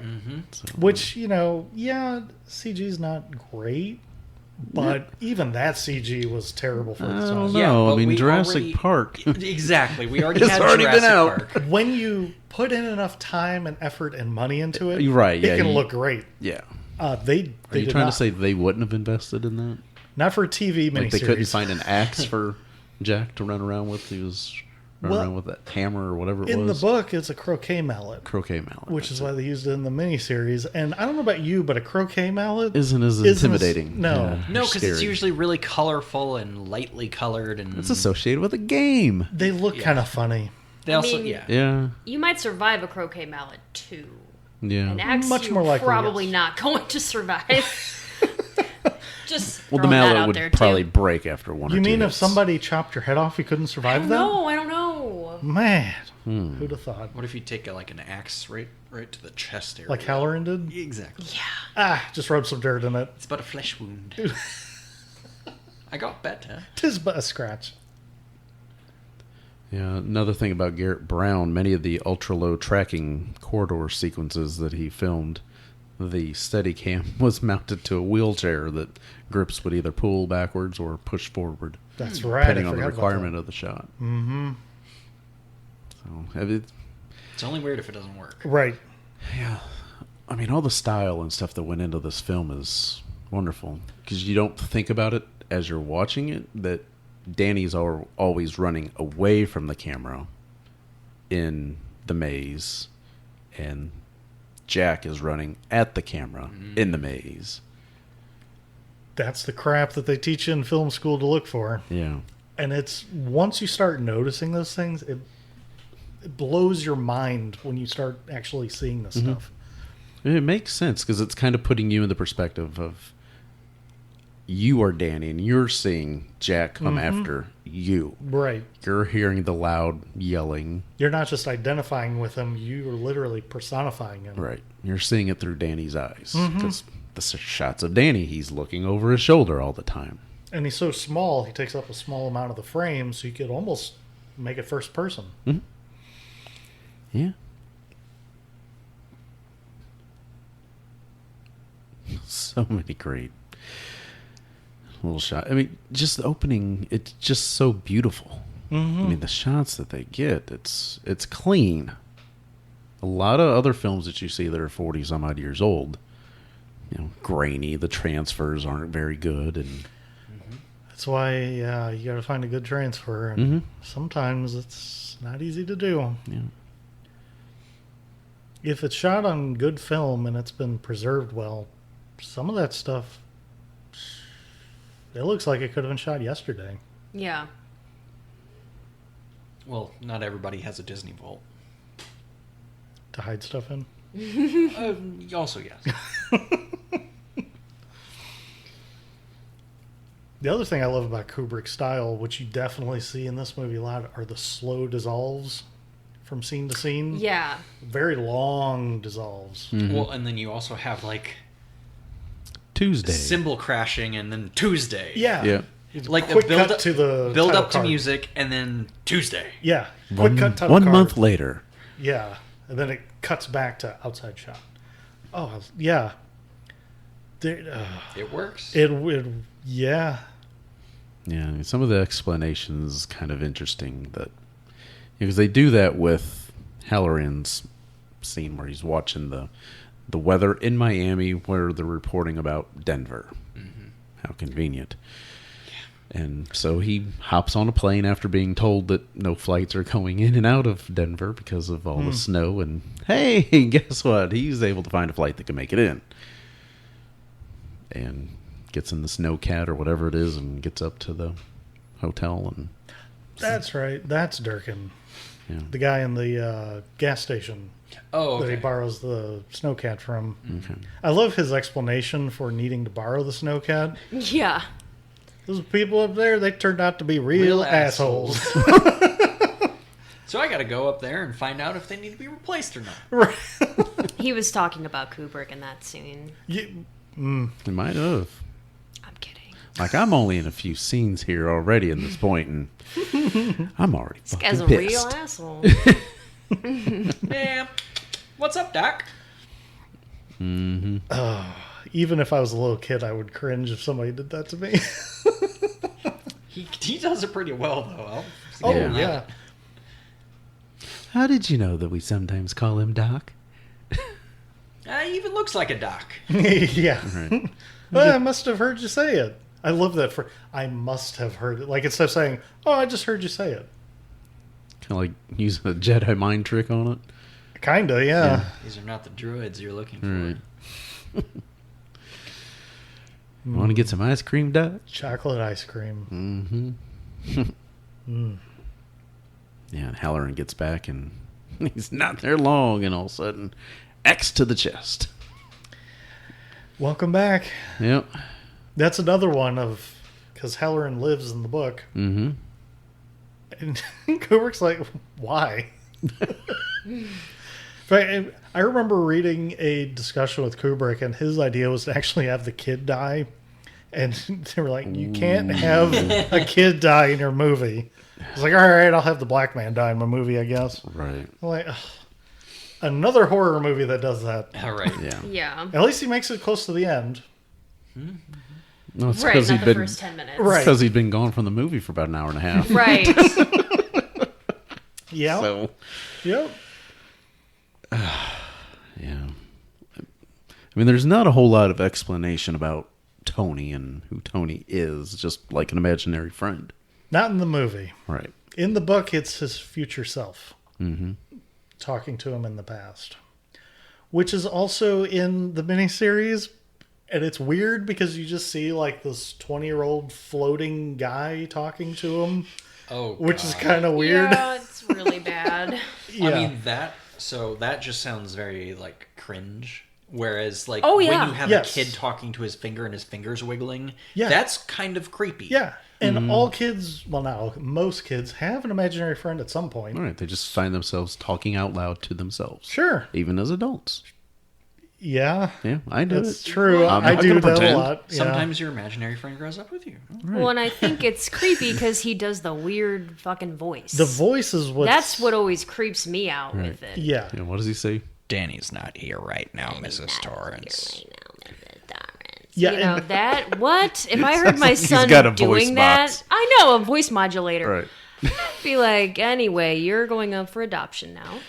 Yeah, this kid's broken. I need a new one. Yeah. Right. Can we send him back? Can we trade it in? Newer model. You must have learned it on television. What's the warranty on this? About the extended one. Yeah. We're here to talk to you about your extended warranty on your child. I mean, that's the weirdest thing is he's talking out of his finger. He changes voice, but when the kid just literally goes away Right. and it's just that voice talking out of it, Or when he tells, I think the doctor, I don't want to talk about Tony anymore. That freaked me out too.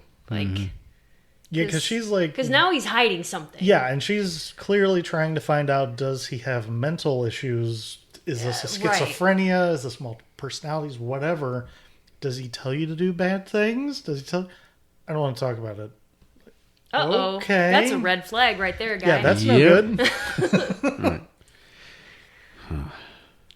But no, the job that Danny does in this film, wonderful. 6 years old, Again, great performance. I don't know that anyone gives a bad performance in this film. No. No, And that is a rare thing to say for a lot of films. Because you can have, like, a standout actor here or there. And then you have this one, they're fine, they're there, whatever, they got paid. This one, everyone. Every single person.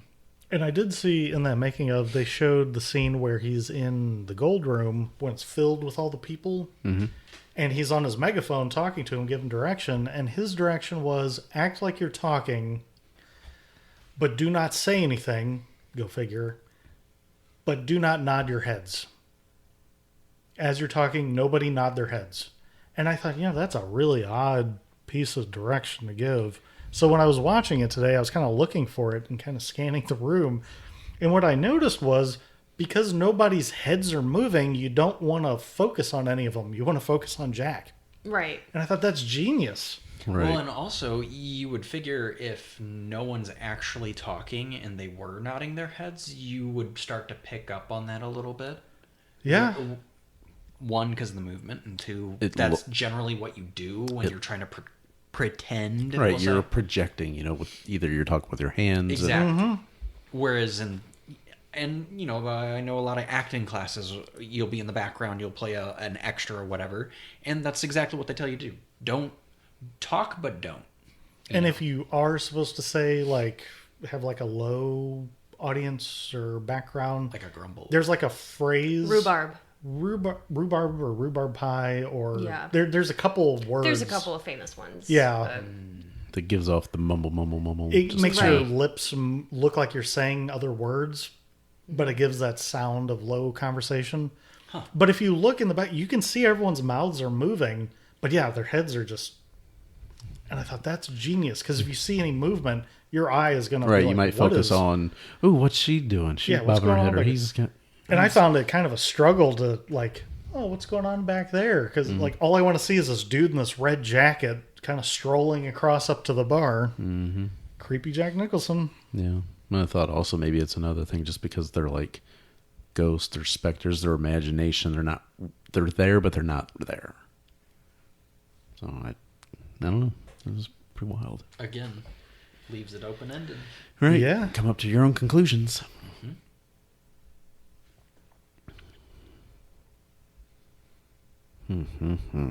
Apparently the gold room scene with Nicholson and Joe Turkel, Lloyd, was filmed and rehearsed for 6 weeks. It shows. And of course, Turkel says it's his favorite scene in the film. Well, yeah, It's a good scene. that's your scene. Bill, sure. Yeah. That's my favorite scene in the whole film. Well, with me in it. Right, imagine that, Joe. And, again, not a bad actor in this film. It shows that They have spent also parodied that scene Yes. a lot. Oh, sure. hair of the dog that bit me. It kind of reminds me of, this is kind of slightly off subject. I'll circle back around, I hope. It's like whenever Pink Floyd was making their last album, they were coming up with song ideas and things, and they would vote. There's 3 of them at that point. So they would vote on what they think is good enough to pursue and try to make a song and whatever. And one guy would only vote on the crap that he wrote. Go figure. Yeah. But it's kind of the same with like, oh yeah, my favorite scene is the scene I'm in. Yeah. Well, of course it is. Like, why wouldn't it be? Imagine that. Yeah. Ah, jeez. I like do love that scene. the use of mirrors in this film is also pretty interesting to think about, that every scene that Jack is talking to somebody that's really not there, there's a mirror. The bar. The bathroom. Kind of when he's locked in this food storage room. Not really a mirror, but the door's kind of... Kind of reflective. Yeah. Sort of. There's also a lot of red in the movie. Like there's red in almost every scene. Yeah. I mean, Jack's wearing a red jacket. Wendy's The bathroom. wearing a red top under the overalls at one point earlier. Bathroom's red. Carpet's got some red. Yeah. That carpet, though. Yeah. That pattern is... It's on ties, coffee mugs, just all Yeah, sorts it's of different everywhere. It's in things. Toy Story. Yeah, which It that's is. kind of impressive. Obviously I've never paid attention to it, but now it's like you see that and you're like, huh, Actually, in like every Toy Story film, there's a Shining reference. okay. In Toy Story 4, they put the song from Al Boley in there, Moonlight, the Stars, and Me. So, whoever's writing them, they're a big Shining fan. So the carpet in Toy Story, that's in Sid's house, right? Yeah. Makes perfect fucking sense. Right? Psycho Sid. 100% off topic. Speaking of Sid, they had a character actor of Sid at Disneyland. and he was kind of like out like berating the crowd. It kind of was awesome. Hey, Hannah. Here's your doll back. She's all better now. Mom. I will say with that scene, there is one thing that I do nitpick on. Of course, I always forget about it because I love everything else. Whenever he orders a bourbon and he gives him Jack Daniels is not a bourbon. It's a Tennessee whiskey. Tennessee whiskey. And it cannot be considered a bourbon because they do an extra step of filtering through charcoal. Correct. And that is not allowed in bourbon. So I get very annoyed when I see that. But at the time, Before, and even now, most people they think whiskeys and bourbon are interchangeable. Yeah. I mean, I even kind of think that. I mean, I will say that I do love a good bourbon, but I loathe Jack Daniels. That's just your snobbery. I don't like sour mash whiskeys. That's why. I think, well, if that's what that is, That's I don't what it either. is. Yeah, I don't like sour mash whiskeys. I'm not saying that all Jacks are terrible. I'm just saying the base one, it's not for me. Had my fair share of those and would rather not have any more. Tastes like vomit. Any other whiskeys though? Scotch, Irish, bourbon. I love them all. A little did you know. Equal opportunity boozer. If it's free, it's me. Especially when it's something like that. Oh, Jack's drinking a Jack.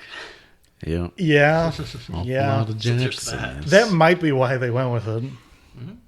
Shame they didn't have Gentleman Jack back then. Now, that I can get behind. Oh yeah, that I'm totally all for. Did you know that this film was shot in the same film studio that was used for Star Wars Episode 5, The Empire Strikes Back? Yep. And in fact, much of the same fake snow used in this film was used for the Hoth scenes. Yep. That's so awesome. I already love that film. But, God, Now that it has a Shining connection. Just even better. Instead of Rainbow Connection, it's The Shining Connection. Hey, that snow's famous. It was in The Shining. Right. Can I get its autograph? I mean, salt. Just don't huff Styrofoam. You don't know what else is in there. You might be Colombian snow. it. Oh. And have you seen Close Encounters of the Third Kind? Oh, yes. Many times. I've seen all 3 versions. And I've been to one of the filming locations. Devil's Tower, Lottie Wyoming. freaking da. How about that? It's Same in the trip. middle of freaking nowhere. Wow. Same trip. when As we a went lot to of those things are. Visit the Going to the Sun Road with the Goose Island famous opening shot. It was a long trip. Yes, It's a lot of miles in Nowheresville. Fun fact, because it was the pandemic year, put more miles on that car. The rental car. The rental car. In that week than I did my car the entire year. I believe Kind it. of nice, huh? Oh, it's so good. That's why you rent cars. Yep. So I mentioned Close Encounters because Cary Guffey, the young boy from that film, was apparently the first choice for Danny Torrance. I did not know that. Didn't know that. But his parents apparently turned down the offer due to the film's subject matter, of course. That's understandable. Yeah. I do love Close Well, Encounters. where one denies, one's like, yeah, put him in any. I don't care what he's in. Just put him in. Right. I'm a terrible stage parent. I'm kidding. I don't know. His parents were probably great. That was very quick.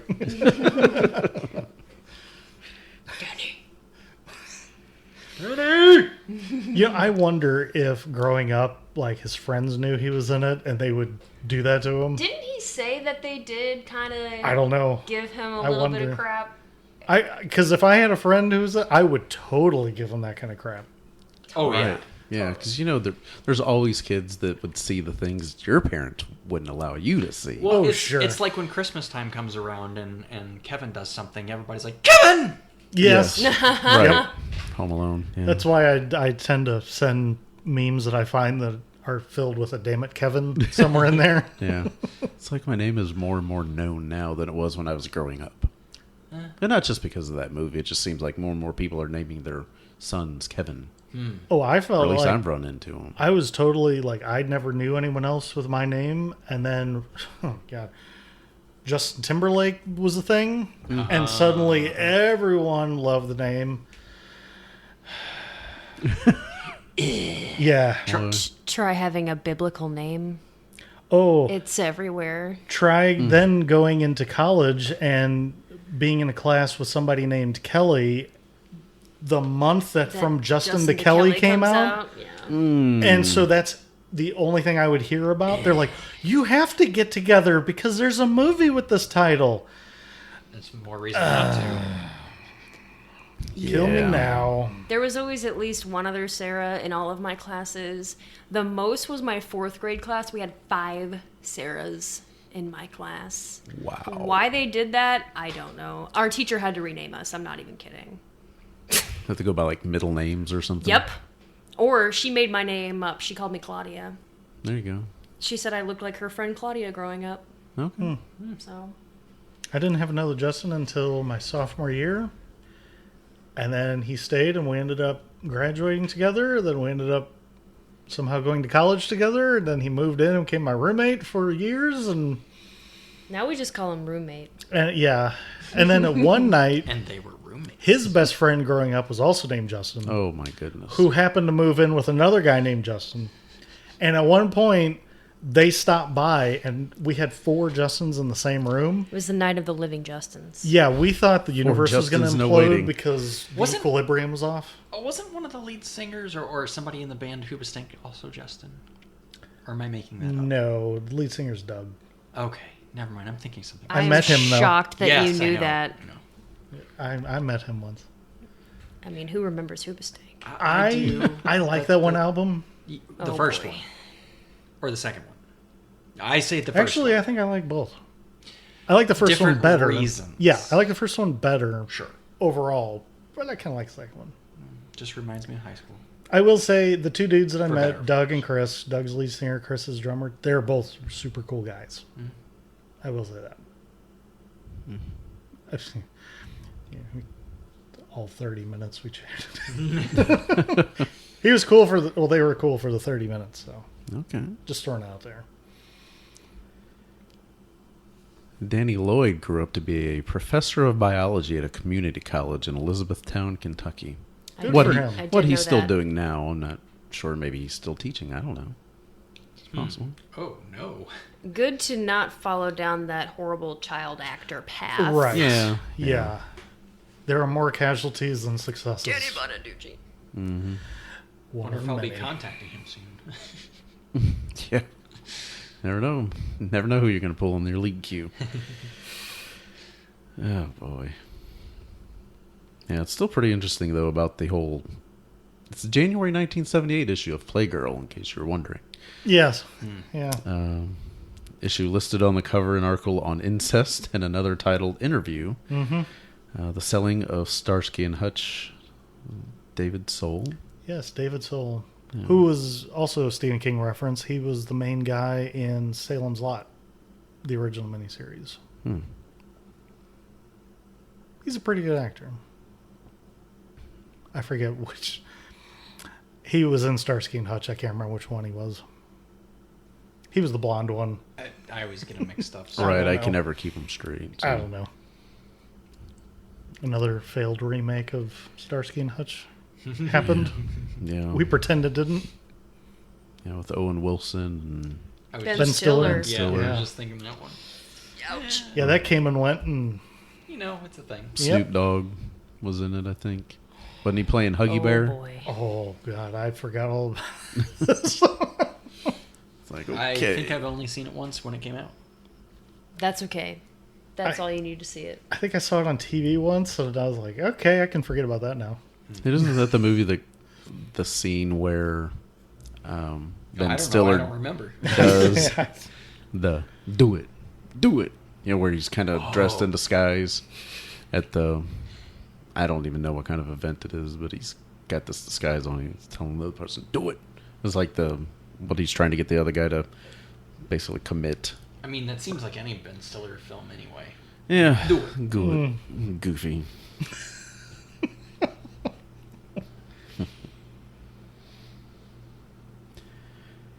Oh, man. There's just a lot of little great things about the film. A lot of great movie lines.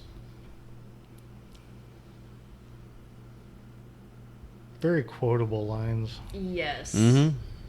I mean, I'm sure most of our listeners have heard "Here's Johnny." Mm-hmm. Very famous. Also, he got that from the Carson show. Right. Which Kubrick wasn't familiar with. Right. 'Cause Yep. he Which is lived in amazing. England. I mean, Johnny Carson, who'd been on for 17 years, I want to say at that point? At least, 16, yeah. 17? Dang. But for people who didn't watch Carson, which wasn't a huge amount, they associate this movie with that phrase now. I'd say nowadays more people Nowadays, would think definitely. of The Shining than the Johnny Carson show. Correct. Mhm. Yeah. You know, Because Carson hasn't been on for almost 30 years. Yeah, we're I think 92 was his within last year. Yeah. my lifetime, Yeah. it stopped. Yep. And I would have only been 2 or 3. Yeah. because When it went off the air. Does he make an appearance in Ghostbusters? No, No. Larry King Larry does. King. Yeah, Larry King. Yeah, once Carson left the show, he disappeared. Yeah, Yeah. he vanished. He just went out of the public eye, and Yep. good for him. Yeah, Yep. That's hard to do. It is. it is. Mm-hmm. It really is. Yeah, talking about a lot of great scenes and stuff. When Jack's kind of coming after Wendy, she's saying, stay away from me. And Jack, why? I just want to go back to my room. Why? Well, I'm very confused, and I just need time to think things over. You've had your whole fucking life to think things over. What good's a few minutes more gonna do you now? Please, don't hurt me. I'm not gonna hurt you. Stay away from me. Wendy, darling, light of my life, Light of my life. I'm not gonna hurt you. You didn't let me finish my sentence. I said I'm not gonna hurt you. I'm just gonna bash your brains in. Wendy gasps. Gonna bash them right the fuck in. I love that whole scene. Yep. There- He does it with such maniacal glee. Right. Is why I laugh Right, so he's much. just smiling and casually working his way up the stairs after. Mm-hmm. Then she, I think, kind of accidentally hits him on the head. It was either the hand or something, and then actually... Right. Yeah. He falls down Right. some serious stairage. Yeah, Jack takes a it would tumble. definitely that would Yes. definitely hurt. That would He really fell hurt. down and broke his crown, Yeah. and Wendy didn't come tumbling after. And let's be honest, those gurgling sounds he makes as Oh she's my dragging God. him, So Right. funny. it's so terrible to listen to. Right. And then she's kind of struggling to get the door open to put him in there because she didn't realize there's the little pin on the lock. Yeah. He But tries that's this... really realistic, though. Yeah. If you're like super stressed out about a situation and you're trying to like hide your semi-murderous husband, Right. I'd be like Trying to lock freaking him out up. too. You're like super focused on, I got to get this door open, And you're Before he wakes up. missing but this you're very not looking obvious. at that pin. Yeah. But she didn't want to kill him because otherwise she No. would have put him in the freezer Right. Right. with all that frozen meat, Oh, Can't yeah, eat it. boy. all the chickens. In the and all pantry, stuff. at least he could eat that food. Right. Sirloin. Yeah, and he wouldn't just lamb. die. Right. And I the gotta ducks. say, do you every time you watch this movie, do you always, because they go into that walk-in pantry a couple times, do you always like look at all the Yes. stuff? Everything The else product placement? except- And every time you see it, you see something new. Yeah. Tang, Oreos, Yep. Kool-Aid. Libby's. Yeah. Everything except the actors, Oh unfortunately. yeah. I'm Right. looking at everything else in there. Right, because it's not like generic names. They're using brand name yeah. stuff. Yeah, and some of it is stuff that I've never like. I think there's minced clams is in one of the Yeah. boxes, and like And some you're like, strange what things. the hell? What do That's you use gross. that? Well, I mean, Stop come on. that. They used to can and mince all kinds of meats. That's yeah, but since it's in a box, like I'm like, is Yeah. it in a can or a jar? There's probably Like, some what is that? aspic back there. Oh, yum! And Maybe it, that's why he was making the gurgling sounds. well, here's the other thing that I always wonder is he's clearly in there for a while, and he's been snacking on some stuff. He's got an open container of Oreos, crackers, Good peanut choice. butter, and peanuts. Crackers and peanuts, Oreos and peanut butter. Oh, it doesn't. I mean, I would mix them all up together. Either way, he's getting very fucking thirsty. yeah, Yeah. And he has yeah. no water to mix with the Tang. There is no Or the Kool-Aid. There Right. is no liquid around him to drink. So The canned fruit. You know True, how you could- Oh. Yeah, True, you could drink the Yeah, I juice. guess you could. Yeah. I because guess they, you could. they break open It's- a it's a can simple of syrup. fruit yeah, cocktail. a big. A big. That's like the stuff you get at high school. It's, But did he have a can opener? No. Because There is that. he didn't have his axe. Because the can opener she's using is the one that's attached to the the bench. out in the kitchen area. Which has a box of Frosted Flakes on it with Tony the Tiger on the front. Another Tony reference. It's just So that's Tony. But I wonder every time I watch it, They're I'm thinking, great. like, I start getting thirsty looking at his snacks. I'm like, what is he drinking? That's some serious cottonmouth he's got. Yeah, his pee. Oh no. He's Bear Grylls. Grylls. Okay, Bear. Yeah. Speaking of bear, I'm gonna eat all this dry stuff. Better go drink my own pee. That. There goes Danny drooling again. Then there's the eerie dialogue of, "Hello, Danny. Come and play with us. I Come love and that play line. with us, Danny. Forever and ever and ever." I love that line. It's great. Yeah.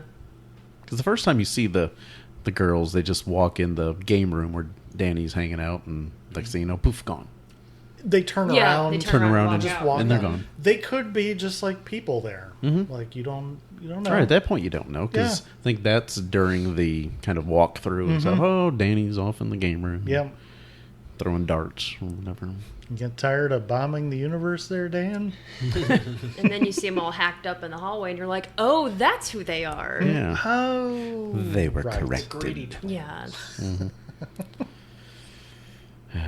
And then, of course, the dialogue between Delbert Grady and in Jack in the bathroom, did you know, Mr. Torrance, that your son is attempting to bring an outside party into this situation? Did you know that? No. He is Mr. Torrance. Who? And then it gets into an N-word. An N-word? An N-word cook. How?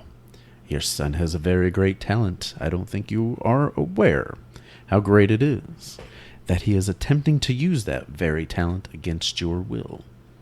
He is a very willful boy. Indeed he is, Mr. Torrance, a very willful boy. A rather naughty boy, if I may be so bold, sir. It's his mother. She, interferes. Perhaps they need a good talking to, if you don't mind me saying so. He's polite. He's a very polite guy. For a murderous ghost. Right. Perhaps a bit more. My girls, sir, they didn't care for the Overlook at first. One of them actually stole a pack of matches and tried to burn it down. But I corrected them, sir. And when my wife tried to prevent me from doing my duty, I corrected her. His delivery on all that is just, it's so Rolling the deadpan. R's. So Yeah. deadpan. Very kind of British. Mm-hmm. Oh, kind of, 1920s stuff. Oh, yeah. And the choice of wording Mm-hmm. is a very 1920s accurate. Right. They were very free-flowing with their racism at the time. Yeah. Well, as he's talking to him, he's like, yo, you did these things. I have no recollection of any of this. And then all of a sudden he breaks into, so, your boy's trying to bring in this outside party. Where did this come from? Yeah. I thought you just said... He's a little confused, but kind of playing along. It's wonderful. Like, it's hard to play two things at the same time, and he is doing at least two or three different things at that time. He's confused, he's angry, he's he's curious, and he's getting it all across. It's great.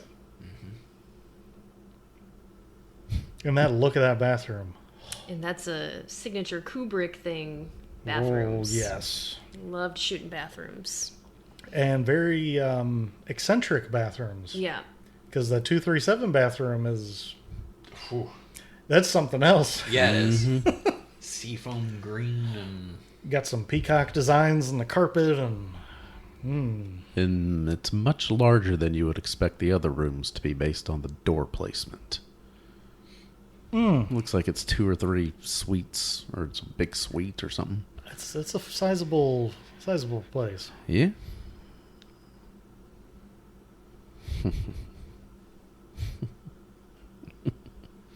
Oh, so much good stuff. And then, he throws in the little pigs thing, let me come in. Not by the hair of your chinny chin chin. Well, and I'll huff and I'll puff and I'll blow your house in. Starts going to work on the door. There's... Do it.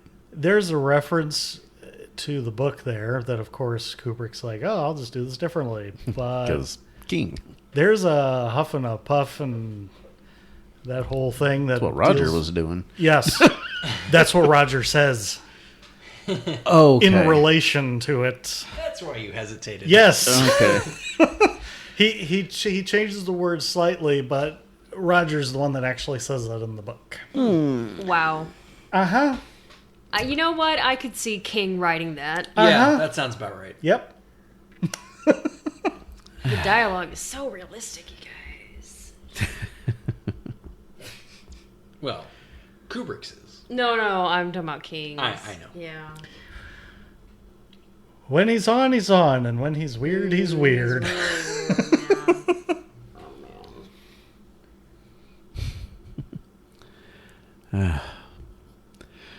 Just the whole idea of whenever he's being interviewed by Stewart and all that stuff, and he's like, I've got to tell you one more thing.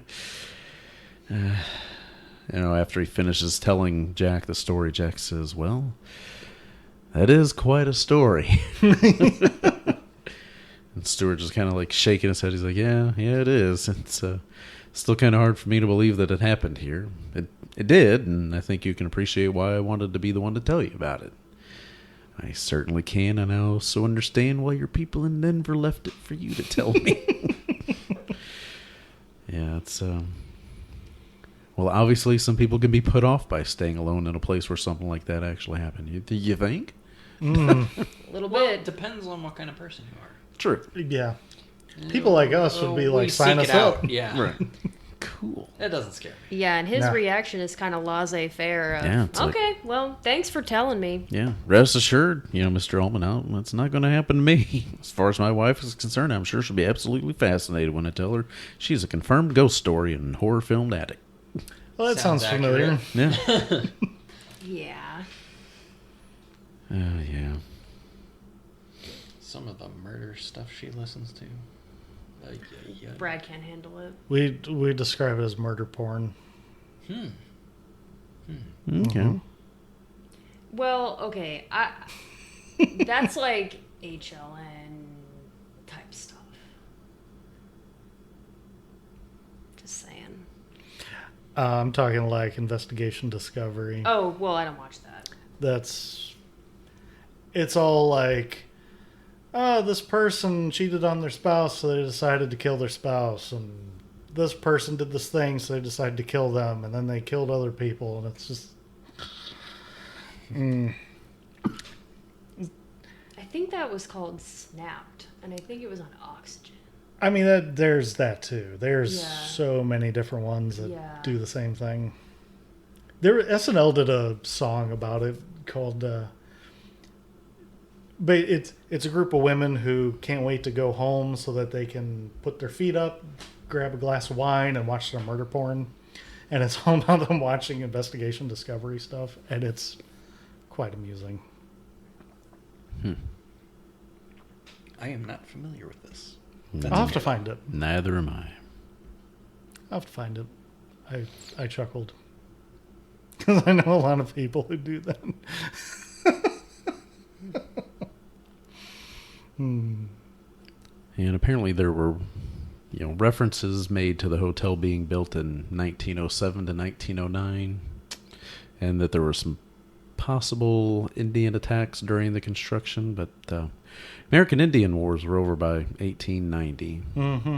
So, but I mean, obviously there could be some random little tribes, smaller groups out there, maybe. I describe it as it makes for a good story, Yeah. Right. even if it's not historically accurate. It's like what Assassin's Creed does. If you have to search for longer than 30 seconds for it, it's accurate.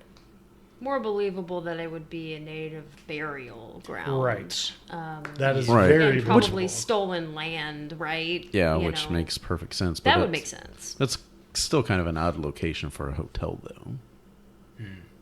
In a way. Kind of up in the middle of nowhere, but if A you're going hotel for the... that you can't even get to for half the year. Right. Yeah.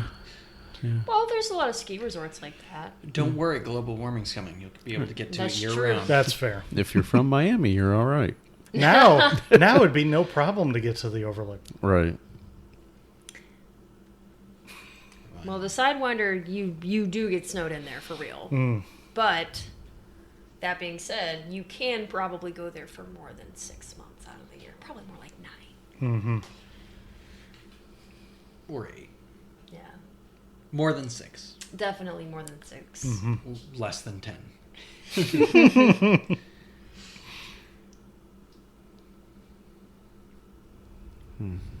Well, is there anything else that you guys want to make sure we throw in here about The Shining? I only had one more thing I wanted to talk about. All right. Well, you're And- the guest star. Okay. So I know one of the reasons why Stephen King didn't like this adaptation was because he said that Wendy is kind of portrayed as like this helpless, battered wife. And I can see why he would view it that way, but I see her more as like a survivor of a really shitty, scary situation. And I don't know. That's how I choose to view it. I can see how you would see it King's way too, but It kind of seems like she's been dealing with Jack being maybe a past alcoholic or maybe some past abuse. right. And I'm sure that for a long time wore down on her, but at the end of the day, she still makes it out alive. She's with fighting Danny. back. She's not just running. Right. Yeah. So, I mean, yes, it is a very different character than Steve's book, but... Oh, sure. I would also take it a step farther and say she's more of a believable portrayal of somebody. Yeah. Like, not every person is going to be an Ellen Ripley. No. Right. So, like... Those stories are fun, Oh, sure. but to your point, the vast majority of Americans really aren't that person. Yeah, and Survivors, yes. sure, and somebody who's been battered down and in an abusive relationship, it is very difficult to get on top of that and break out of it. And the fact that she is able to, Right. I think, makes her way stronger than people give her credit for. And technically a statistic anomaly, because usually Yes. battered women do end up getting murdered by their significant Unfortunately, yes. other. Unfortunately, so... Because restraining order's a piece of fucking It's paper. a paper. Yeah, that's it. It's ridiculous. So, I don't know. That's just how I look at But when her you story. look at Shelley Duvall as Wendy, she's always kind of got that goofy grin on her face and that kind of emotionless Innocent. expression. Yeah. Yeah. She's just this bubbly. is great. Yeah. I think we'll like it up here, Danny, don't you? She's just seems like a very meek, she's bright-eyed, just kind of got that little smile. Wants to see the best in everything. Right. Optimistic. Right. To her detriment at The I don't- opposite, right. I don't know anything about that. Yeah, so... And again, I could see how someone would see her as, like, naive, bright-eyed, like, oh, gosh, why don't you see, But, I don't know. It's like if you only look at it at surface level, Right. I totally get it. Yeah, But if you really start digging, yeah, there's way more there. yeah. I think so, too. So I really like her character. I will say it took me a while to get to that. Yeah, like, if you only watch it once... Yeah. Well, and again, back to the kind of some of the things that you like to either listen to or watch. Very much Survivor story stuff. True. So I can understand how you would get to a conclusion like that because of the realistic things that actually happen in the world versus a fictional story. Well, and what made me even have that thought was when I learned about Stephen King and why he didn't like her character, and my immediate reaction was, "Oh, that's not how I see it at all," But we're two different people, and he wrote the book, so well, True, but I think he was also Stephen- pissed off that so much has True, changed. that's probably another big factor. Stephen King is also not a woman. Just saying. That's true. So seeing a different perspective. He writes women very well, I'm not saying he doesn't. which is very hard to do for a man. And I Yes. 100% agree. I will say he has gotten better at it. Some of the others weren't as... Sure. Yeah, But again, But a I- true perspective, I think, For sure. is nice to have. Oh, yeah. anything else, guys? I mean, I know we'll forget something. Oh, for sure. Yeah. This is one of those topics I feel like we can just talk on the entire night. Easily. Easily. I mean, we always end up... We'll eventually watch this later this month or October. More than likely October. And we'll talk about it more then. Yeah. And we'll point out something in the walk-in closet and be like, oh, did you see the... Right. Oh, yeah, I remembered that thing we were gonna do in the podcast, but guess what? We couldn't remember before we recorded. Dried prunes, dried apricots, raisins. Remember, you gotta stay regular if you want to stay happy. True. Ain't that the truth? Yes. He speaks the truth. Especially the older I get. And I guess they never really make it to the Christmas season in here because there's no, mention of Christmas. I can't remember what time of year they get up there. When they get up there is supposed to be October 30th. Okay, so the end of the month. So, Then there's something where they mention it's a month later. So I'm guessing early December. If it's October 30th, then that's a month later, so it'd be the end of November. Oh, true. And then there's a few days after that. So that'd into be early December. so not quite Christmas. I'm guessing. Yeah. And I don't really I guess see... they don't put up any What? decorations. The ball. Is there a day for the ball? I know it's New like Year's Day. Oh, right. So they do get past... Kind of get through Maybe. Christmas. Well, at least they showed Jack's picture Right. image Right. in the picture at the end. Well, and the hotel might not have any decorations for Christmas since they're never open for Christmas. Right. True. And But then they have the New Year's ball. The ranger station, didn't they? Am I making this up? Did they have Oh, like a Christmas? Christmas they did have decorations. a Christmas tree. Okay. Okay, And I could have sworn they had a calendar up too at one point. we'll have They to look for that did. calendar. See, this is the gift that keeps giving. Right.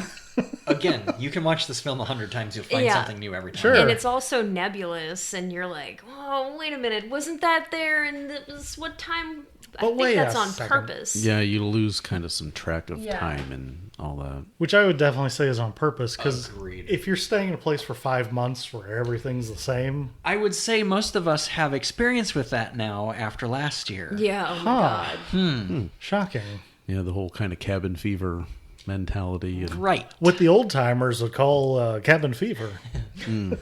Yeah, March through June of 2020, I did feel like I was in the Overlook. Yeah, which going back to the abusive relationships, I mean that's another thing that's kind of been bad about that. People being stuck with abusive spouses, kids being stuck with abusive parents. Just because you're home doesn't mean the home life is great. Yeah, it doesn't No. mean you're safe. Usually, your home is supposed to be your safe space, but not for everybody. Supposed to, Unfortunately, but not, yeah. Yeah. No, I was just thinking, because there is that one TV, I guess, that Danny watches sometimes. With Looney Tunes. With the cord that's not plugged into anything. Yes, yeah, it's just sitting Yeah. in the middle of the floor. There's forget about like, that. where's the fucking power on this? Is They used to have cord or like little A plugs floor in the floor. jack? Yeah, yeah, absolutely. floor plugs. We Floor had one jacks, in one but of in our a house. hotel built in 1907 would have 1909, been yeah. hard to retro in. I know that from construction. That's the only reason I'm saying that. Sarah's got a bit of experience with And- running cable. There could have been an extension cable, but you think you would see it? Yeah, You know? just It's makes like you that wonder, it's Family like, Guy who TV. has the power? Who would have the power for something like that?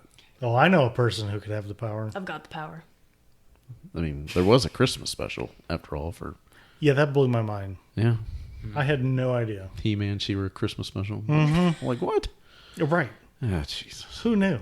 That's what they I were didn't. going to watch on the TV. Well, it would have been a wrong time. It would have been a few years ahead. He-Man didn't really I come out to know. what, 83, 84? I'm joking. His future self was talking to him. So. That's Well, true. yeah, Maybe that's Tony true. knew about it. He was going to beam it back to him. This is what you're going to see in the future. It's Yeah. like in Back to the Future when, oh yeah, I've seen this episode. Really? It's brand new. Yeah, I saw a rerun. What's What's a a rerun? rerun? Right. That's good. I still love that scene. He's a character on a show that wears a hat. This is the one where he does this and That's a deep cut. Wasn't it, though? Yes. Yeah, Kevin messed up. yeah, because It's I was okay, I too did busy it. thinking of my thing. Say it again. Talk about rerun. What's a rerun? Oh, it's a character in a show. Wears a hat. Oh yeah. Yeah, he knows. What's happening now? Yep. Well, what's happening? Then there was also what's happening now. Yep. My It's a favorite. show from the 70s. Yeah. Oh, see, I'm just still over my head. Rerun Roger. Yep. My favorite moment was whenever the Doobie Brothers showed up and rerun goes up and he goes, "Which Doobie you be?" Which do you be? I don't know. This kind. Yeah. Yeah. And then, yeah, probably. Yeah. Seems like something Halloran would come up with. Which doobie you be? Yeah. And doing it in that Scatman Crothers voice. Only in the way he can. Yeah, well, Halloran and Danny are the two that can talk to each other, communicate, which leads us into Dr. Sleep, which I enjoyed that film, and I know we're not going to get into that because this is focused on The Shining, but I think people should at least watch it once. I would say so, yeah. It maybe doesn't need to be a repeat viewing, Definitely not. but once. What I'm most fascinated with is it tried to be a sequel to both a book and movie. And it can't found a do way both. to do both. Well, It's amazing. it's hard to do. It is very hard to do because there's so many deviations between the original book and movie. How do you do that? The book tried to be a sequel to the book. The movie tried to be a sequel to both. Look, it's like It did the best it could. you've got Let's the put it that way. I'll try to make a connection here. You've got The Shining, right? And then you've got The Matrix. Right. Okay, yeah. Oh my God. Buckle up, on this everyone. Walk. Go on this walk. Okay. for So then you filter. have Firewalk with me. Matrix Oh. Revolution, Reloaded, then Revolution, or whatever. Yes. It doesn't matter. About remix. That comes later. What about the Animatrix? Also later. Okay. All right.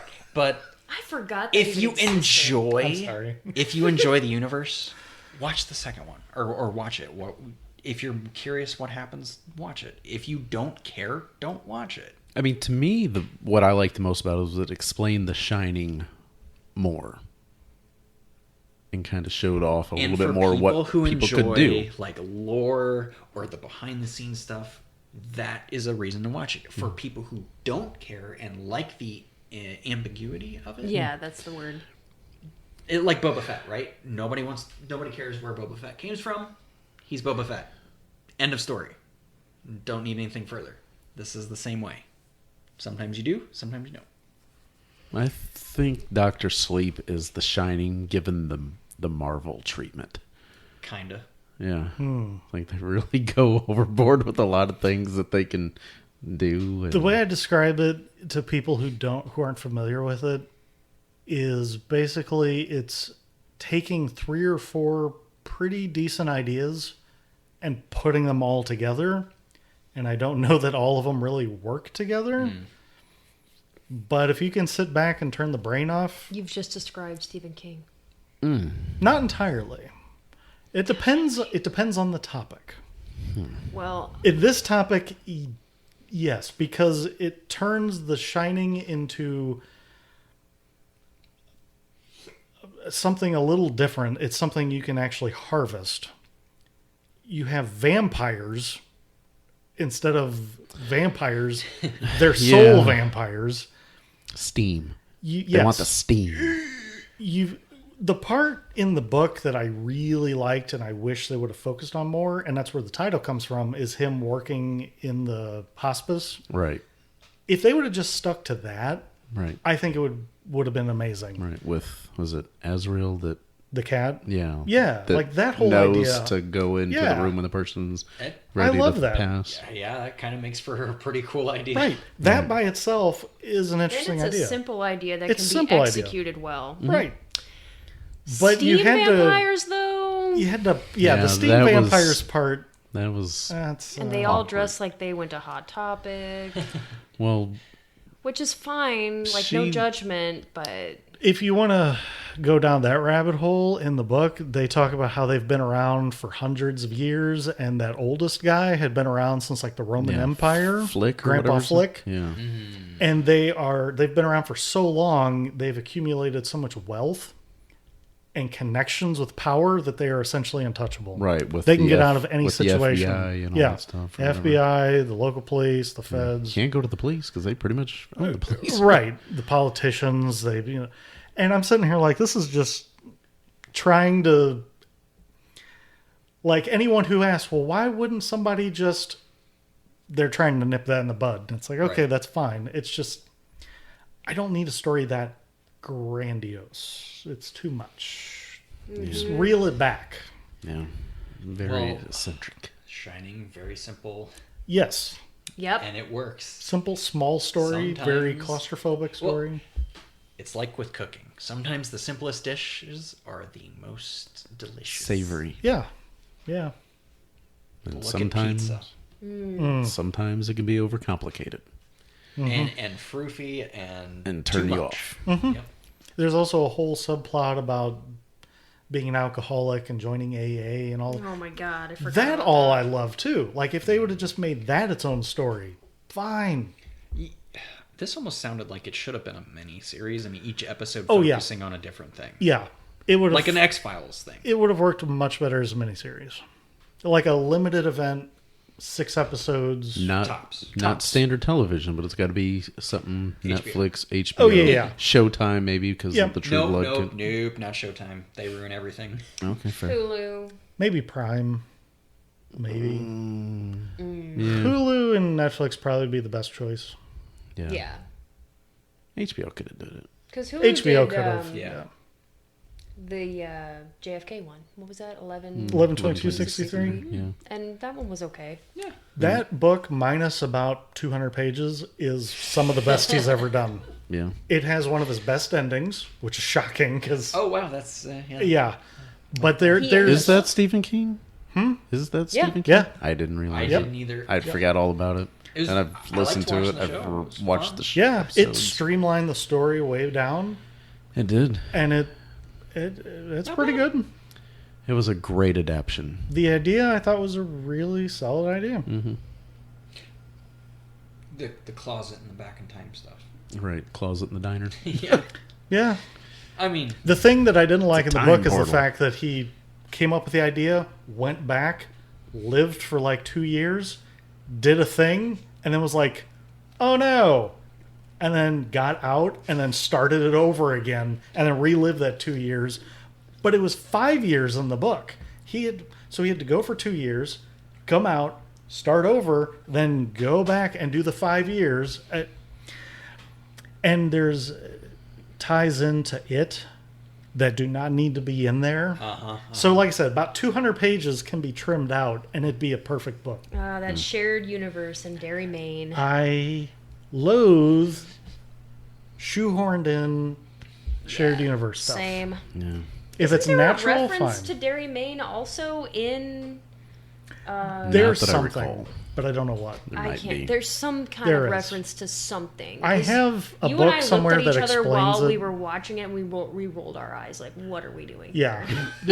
Most of his books have some sort of... Well, most of the books have a connection to the Dark Tower universe. Yeah.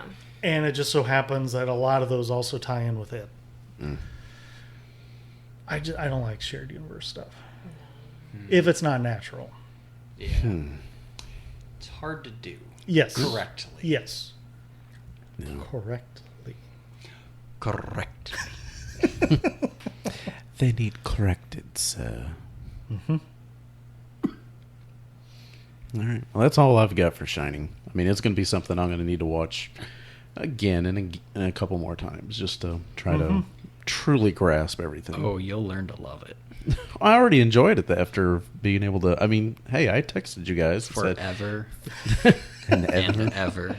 I was proud that I made it through. I'm like, man, I'm wide awake on this. I really enjoyed it. I was That's proud awesome. too. I love to hear that. Yeah, I Yes. was like, shoot, the first time or two, I'm like, I am just not feeling them. Fall It asleep. is absolutely a slow burn. 1, 2. Yes, maybe the first couple times of viewings you might fall asleep. You have to be in the right headspace for this. Yeah. I think I had To to enjoy it. I think when I showed it to Brad the first time, I had to preface to him, "It's a long movie. It's slow, but you will probably like it." It took me about 3 viewings until I got through it without falling asleep. Because once again, having a physically demanding job in those early days made it a little more difficult to just sit on a couch and enjoy a movie. And it wasn't fair that I grew up with it, and my dad also loves this movie, so I've seen it 100 times. I did. So, I was a scaredy cat. well, and I watched it way too young, and I remember being terrified. I watched Aliens way too young. But so- again, now I watch it and I laugh through the entire thing because it's so funny. and we're fucked up. Yeah, that's Yeah, that helps. it's hilarious. Yeah, there are a lot of things that you look at as it's a serious moment, but I think it's pretty damn hilarious. Yeah, and it's not like I'm like, oh my god, this is so bad, it's funny. Right. It's just so Yeah, it's not funny. Troll 2. No. It's not Troll 2. It's not Halloween 3. It's not. It's just like some of the simple dialogue, especially again. You remember, you hear that? You saw it on the television. I just love saying that. It's great. You saw it on the television. Dad, Yes? I'm hungry. Well, you should have eaten your breakfast.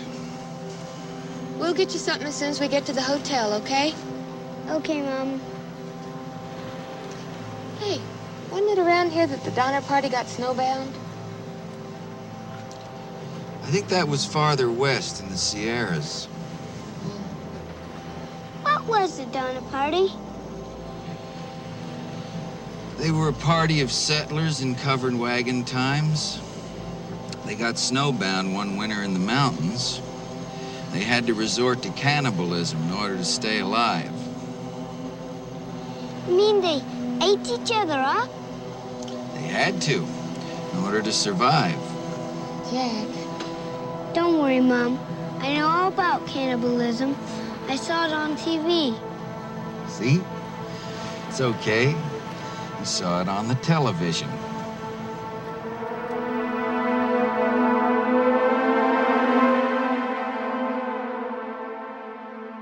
I will say this is one of those movies that has one of those reputations. It has like two reputations. It's got the conspiracy theory reputation where it was like, oh, did you know that this happened when they were making it? Or did you know that No, Kubrick brother. planned this? Like there's a whole lot Yeah, of like that. poltergeist level of Yeah. conspiracy theories. Right. And then there's the other one where it's just got this, oh my God, it's so scary. You're not going to be able to handle how scary this movie Yeah. is. Like, I grew up, like, terrified of the movie before I'd even seen it. Yeah. There were a few that, like, The Exorcist was on that list. Yep. Rosemary's Baby was on that list. Agreed. And there were just a few movies that's just like, I was terrified to watch. And then when I finally sat down and watched them, I thought, that's it? That's what you found so scary? Yeah. Like, the bark was worse than the bite. For me, at Everyone least. is so afraid of the twin scene. Yeah. They're like, oh my God, it's like so scary. Eh. It's like, no. It's It's just- disturbing. Right. It's Sure. just cool, you know, he comes rolling around and, oh my God, there's two girls I would that I call was this not movie- expecting. Yeah. I would call this movie unsettling the entire way. Yeah. Yes. Oh, The definitely. entire ride is unsettling. That is a perfect description. With the human psyche, I always feel like unsettling is worse than scary because you don't know what to call it yet. It's Yeah, all there's- You're psychological. like, wait a second, Yeah. something's off. Why is it off? I don't know what to feel about this. It's not like you're watching- The unknown is scarier than the known. It's not like you're watching Blumhouse and there's going to be Oh, 55 yeah. jump scares and Right. you know it's coming, every time. Mm-hmm. Yeah. Yeah. Yeah. And if you get the chance, go see it in a theater. It's awesome in a Yes. theater. I The bet it would score be sounds fantastic. That is Great. the best way Yeah. to see it. And you get just sucked into the movie. It's great. probably more immersive. Very Yeah. much. Because the way the filming angles and stuff like that, it's not a whole lot of up close shots. There's a lot of wide A angles. lot of medium to Yeah. long shots. Yeah, and I like that. That's why I thought it's great. Got great visuals. Yeah, the visuals and sound design alone is a reason to see this in theater, let alone just any kind of Fathom event or anything like Oh, yeah. that you may have around you. And they did, I mean, I they showed it twice here and I went to both screenings. I was going to say, we went to at least one, Yeah. so Yeah. I was like, I'm going to both of these because I like don't it care. that much. you know, Yeah. the older I get, the more I want to see some of the films like this in a theater. Like, I would love to go see Jurassic Park in a Oh theater. my God, that'd be amazing. I haven't seen that since I was like 5. Never seen it in a theater. So, Yeah. Aliens. Another Same. one. Never saw it in the theater. There's something about being in a room, With like-minded huge individuals. screen, Yeah. loud, you Surround can feel sound. the sound.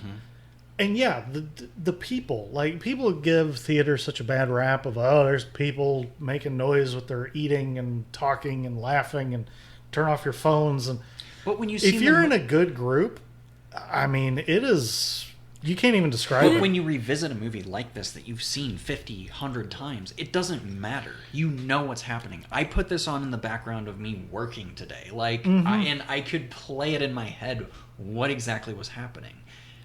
Well, and if you're going to a Fathom event, you know what you're getting yourself into. Right. The These are other true people that are fans. attending, they're Yeah. coming to see this movie. They're coming to enjoy it. Yeah, these are in not the casual theater. people who are just going to watch a movie because. Oh, what do you want to this watch is tonight, Bob? Yeah, it's just like, oh, I heard good things about this. Let's go see it.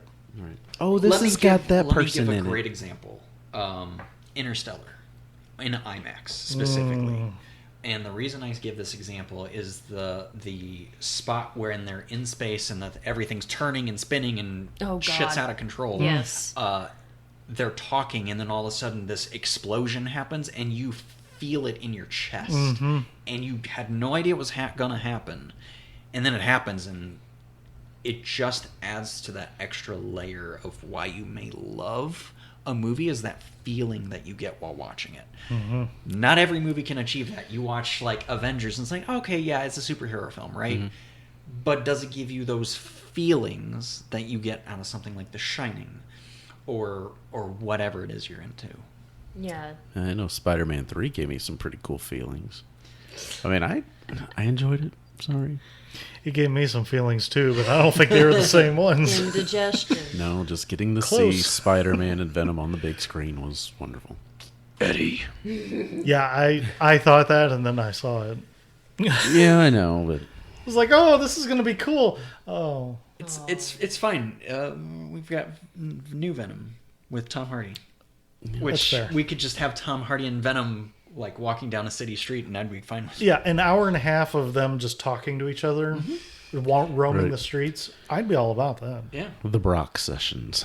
Yeah, that's what they could call it. Yeah, just do something like Yeah, that. Venom, the Brock sessions. Yeah. The Brock tapes. Yeah, or it's kind of like that with Zach Galifianakis with the Between he's on two the ferns. Between two yes ferns, he's yeah. on the set where it's just Tom sitting there and having that discussion. I would like to see this. Somebody needs to make this happen. See, Even if it's just a featurette, we have to see this. right? Just some short 10-15 minute thing on YouTube or something. Right. Do it.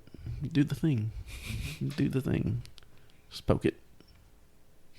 And stay away from Roger. Yes.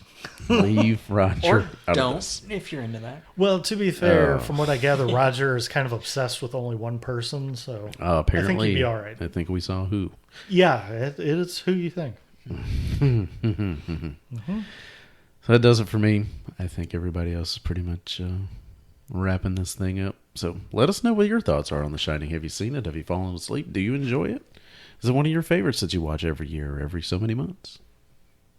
Where does it rank on your Stephen King film or book to film adaptations? Where does it rank on your Kubrick movies? Yep. Number one. Number one. Number one. Maybe. Number one. I can't think of any other Kubrick films that I would have seen. Full Metal Jacket? No. Wow, I'm surprised you've not seen That is surprising. I haven't seen Platoon or any of Really? that stuff. Are you I not? know. Do you, I like, haven't you don't either, like war but- movies? No, it's not that. I just haven't ever taken the okay. time to watch the stuff. What I don't. about Eyes Wide Shut? Yeah, I saw that. That was his last movie. Okay. Yeah. It wasn't a good one to go out on. Wait, what which one? about Clockwork Eyes Wide Orange? Shut, Tom Cruise, Nicole Kidman. What about Clockwork Orange? is No, kind of never seen fucked it. up in the wrong way. It's crazy. I've seen it a few times. I'm not saying I love it or hate it, but it's a special kind of fucked up. I am. I hate it. I know. It's fair. That's fine. It's weird enough. I can enjoy it. Not for all the No. right reasons, but I enjoy it. I know. Yeah. I can't name another movie that's anything like it. No. I think that's why I appreciate it. Yeah. Fair. To me, it's like watching Irreversible. Like, it's so disturbing that I literally cannot ever watch it again. That is a movie you really... Like, you should think twice You before should you think watch twice that before watching it. fucking movie. Yeah. That's a rough Irreversible one. or Clockwork Orange? Yes. Oh, I would say definitely Irreversible. That think twice. Yeah. It's a rough one. Yeah. I feel I have They to watch would it. know. On And You're me, right. who's seen just about anything. You've seen Kevin, a lot. I was honestly, concerned. you would probably turn it off. Oh, Like, it's, yeah. It's horrible. I've never turned off a film that I can recall. Well, I did I- Shawshank Redemption. oh, this is much worse than Shawshank Redemption. I wasn't at the point in my life where I could see a bunch of naked guys in the shower. I'm like, nope. Oh, I see. Then Done. never watch I'm Irreversible. like, done. Like, but then, you watch the film 5-10 years later and you're like, this is a fantastic film. Yeah. I'm glad that you got to that. Yeah. And that is one of the best Stephen King adaptations. I agree. It's very, very close. How close is Misery to the book? Because I do Pretty enjoy damn Misery. close. I do enjoy that adaptation. It's pretty close. It's up there, too. Yeah. Does he drive a Mustang in that one? Or am I making that up? What does he drive that he gets stuck? Crashes? Crashes. I think it don't remember. was. I don't remember, We'll have to but look I think it next time. was. Yeah. We'll find out. All right. Well, let us know what you think on any of these social media channels. Just look for Back to the Past Pod, all that good stuff. And links are going to be in the show notes, as always. And as always, feel free to submit your suggestions and things that you would like to hear us talk about. And we'll do that again when we get back from the past.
Delta Airlines just turned 100 and is already shaping the next century of flight with the Delta Sustainable Skies Lab.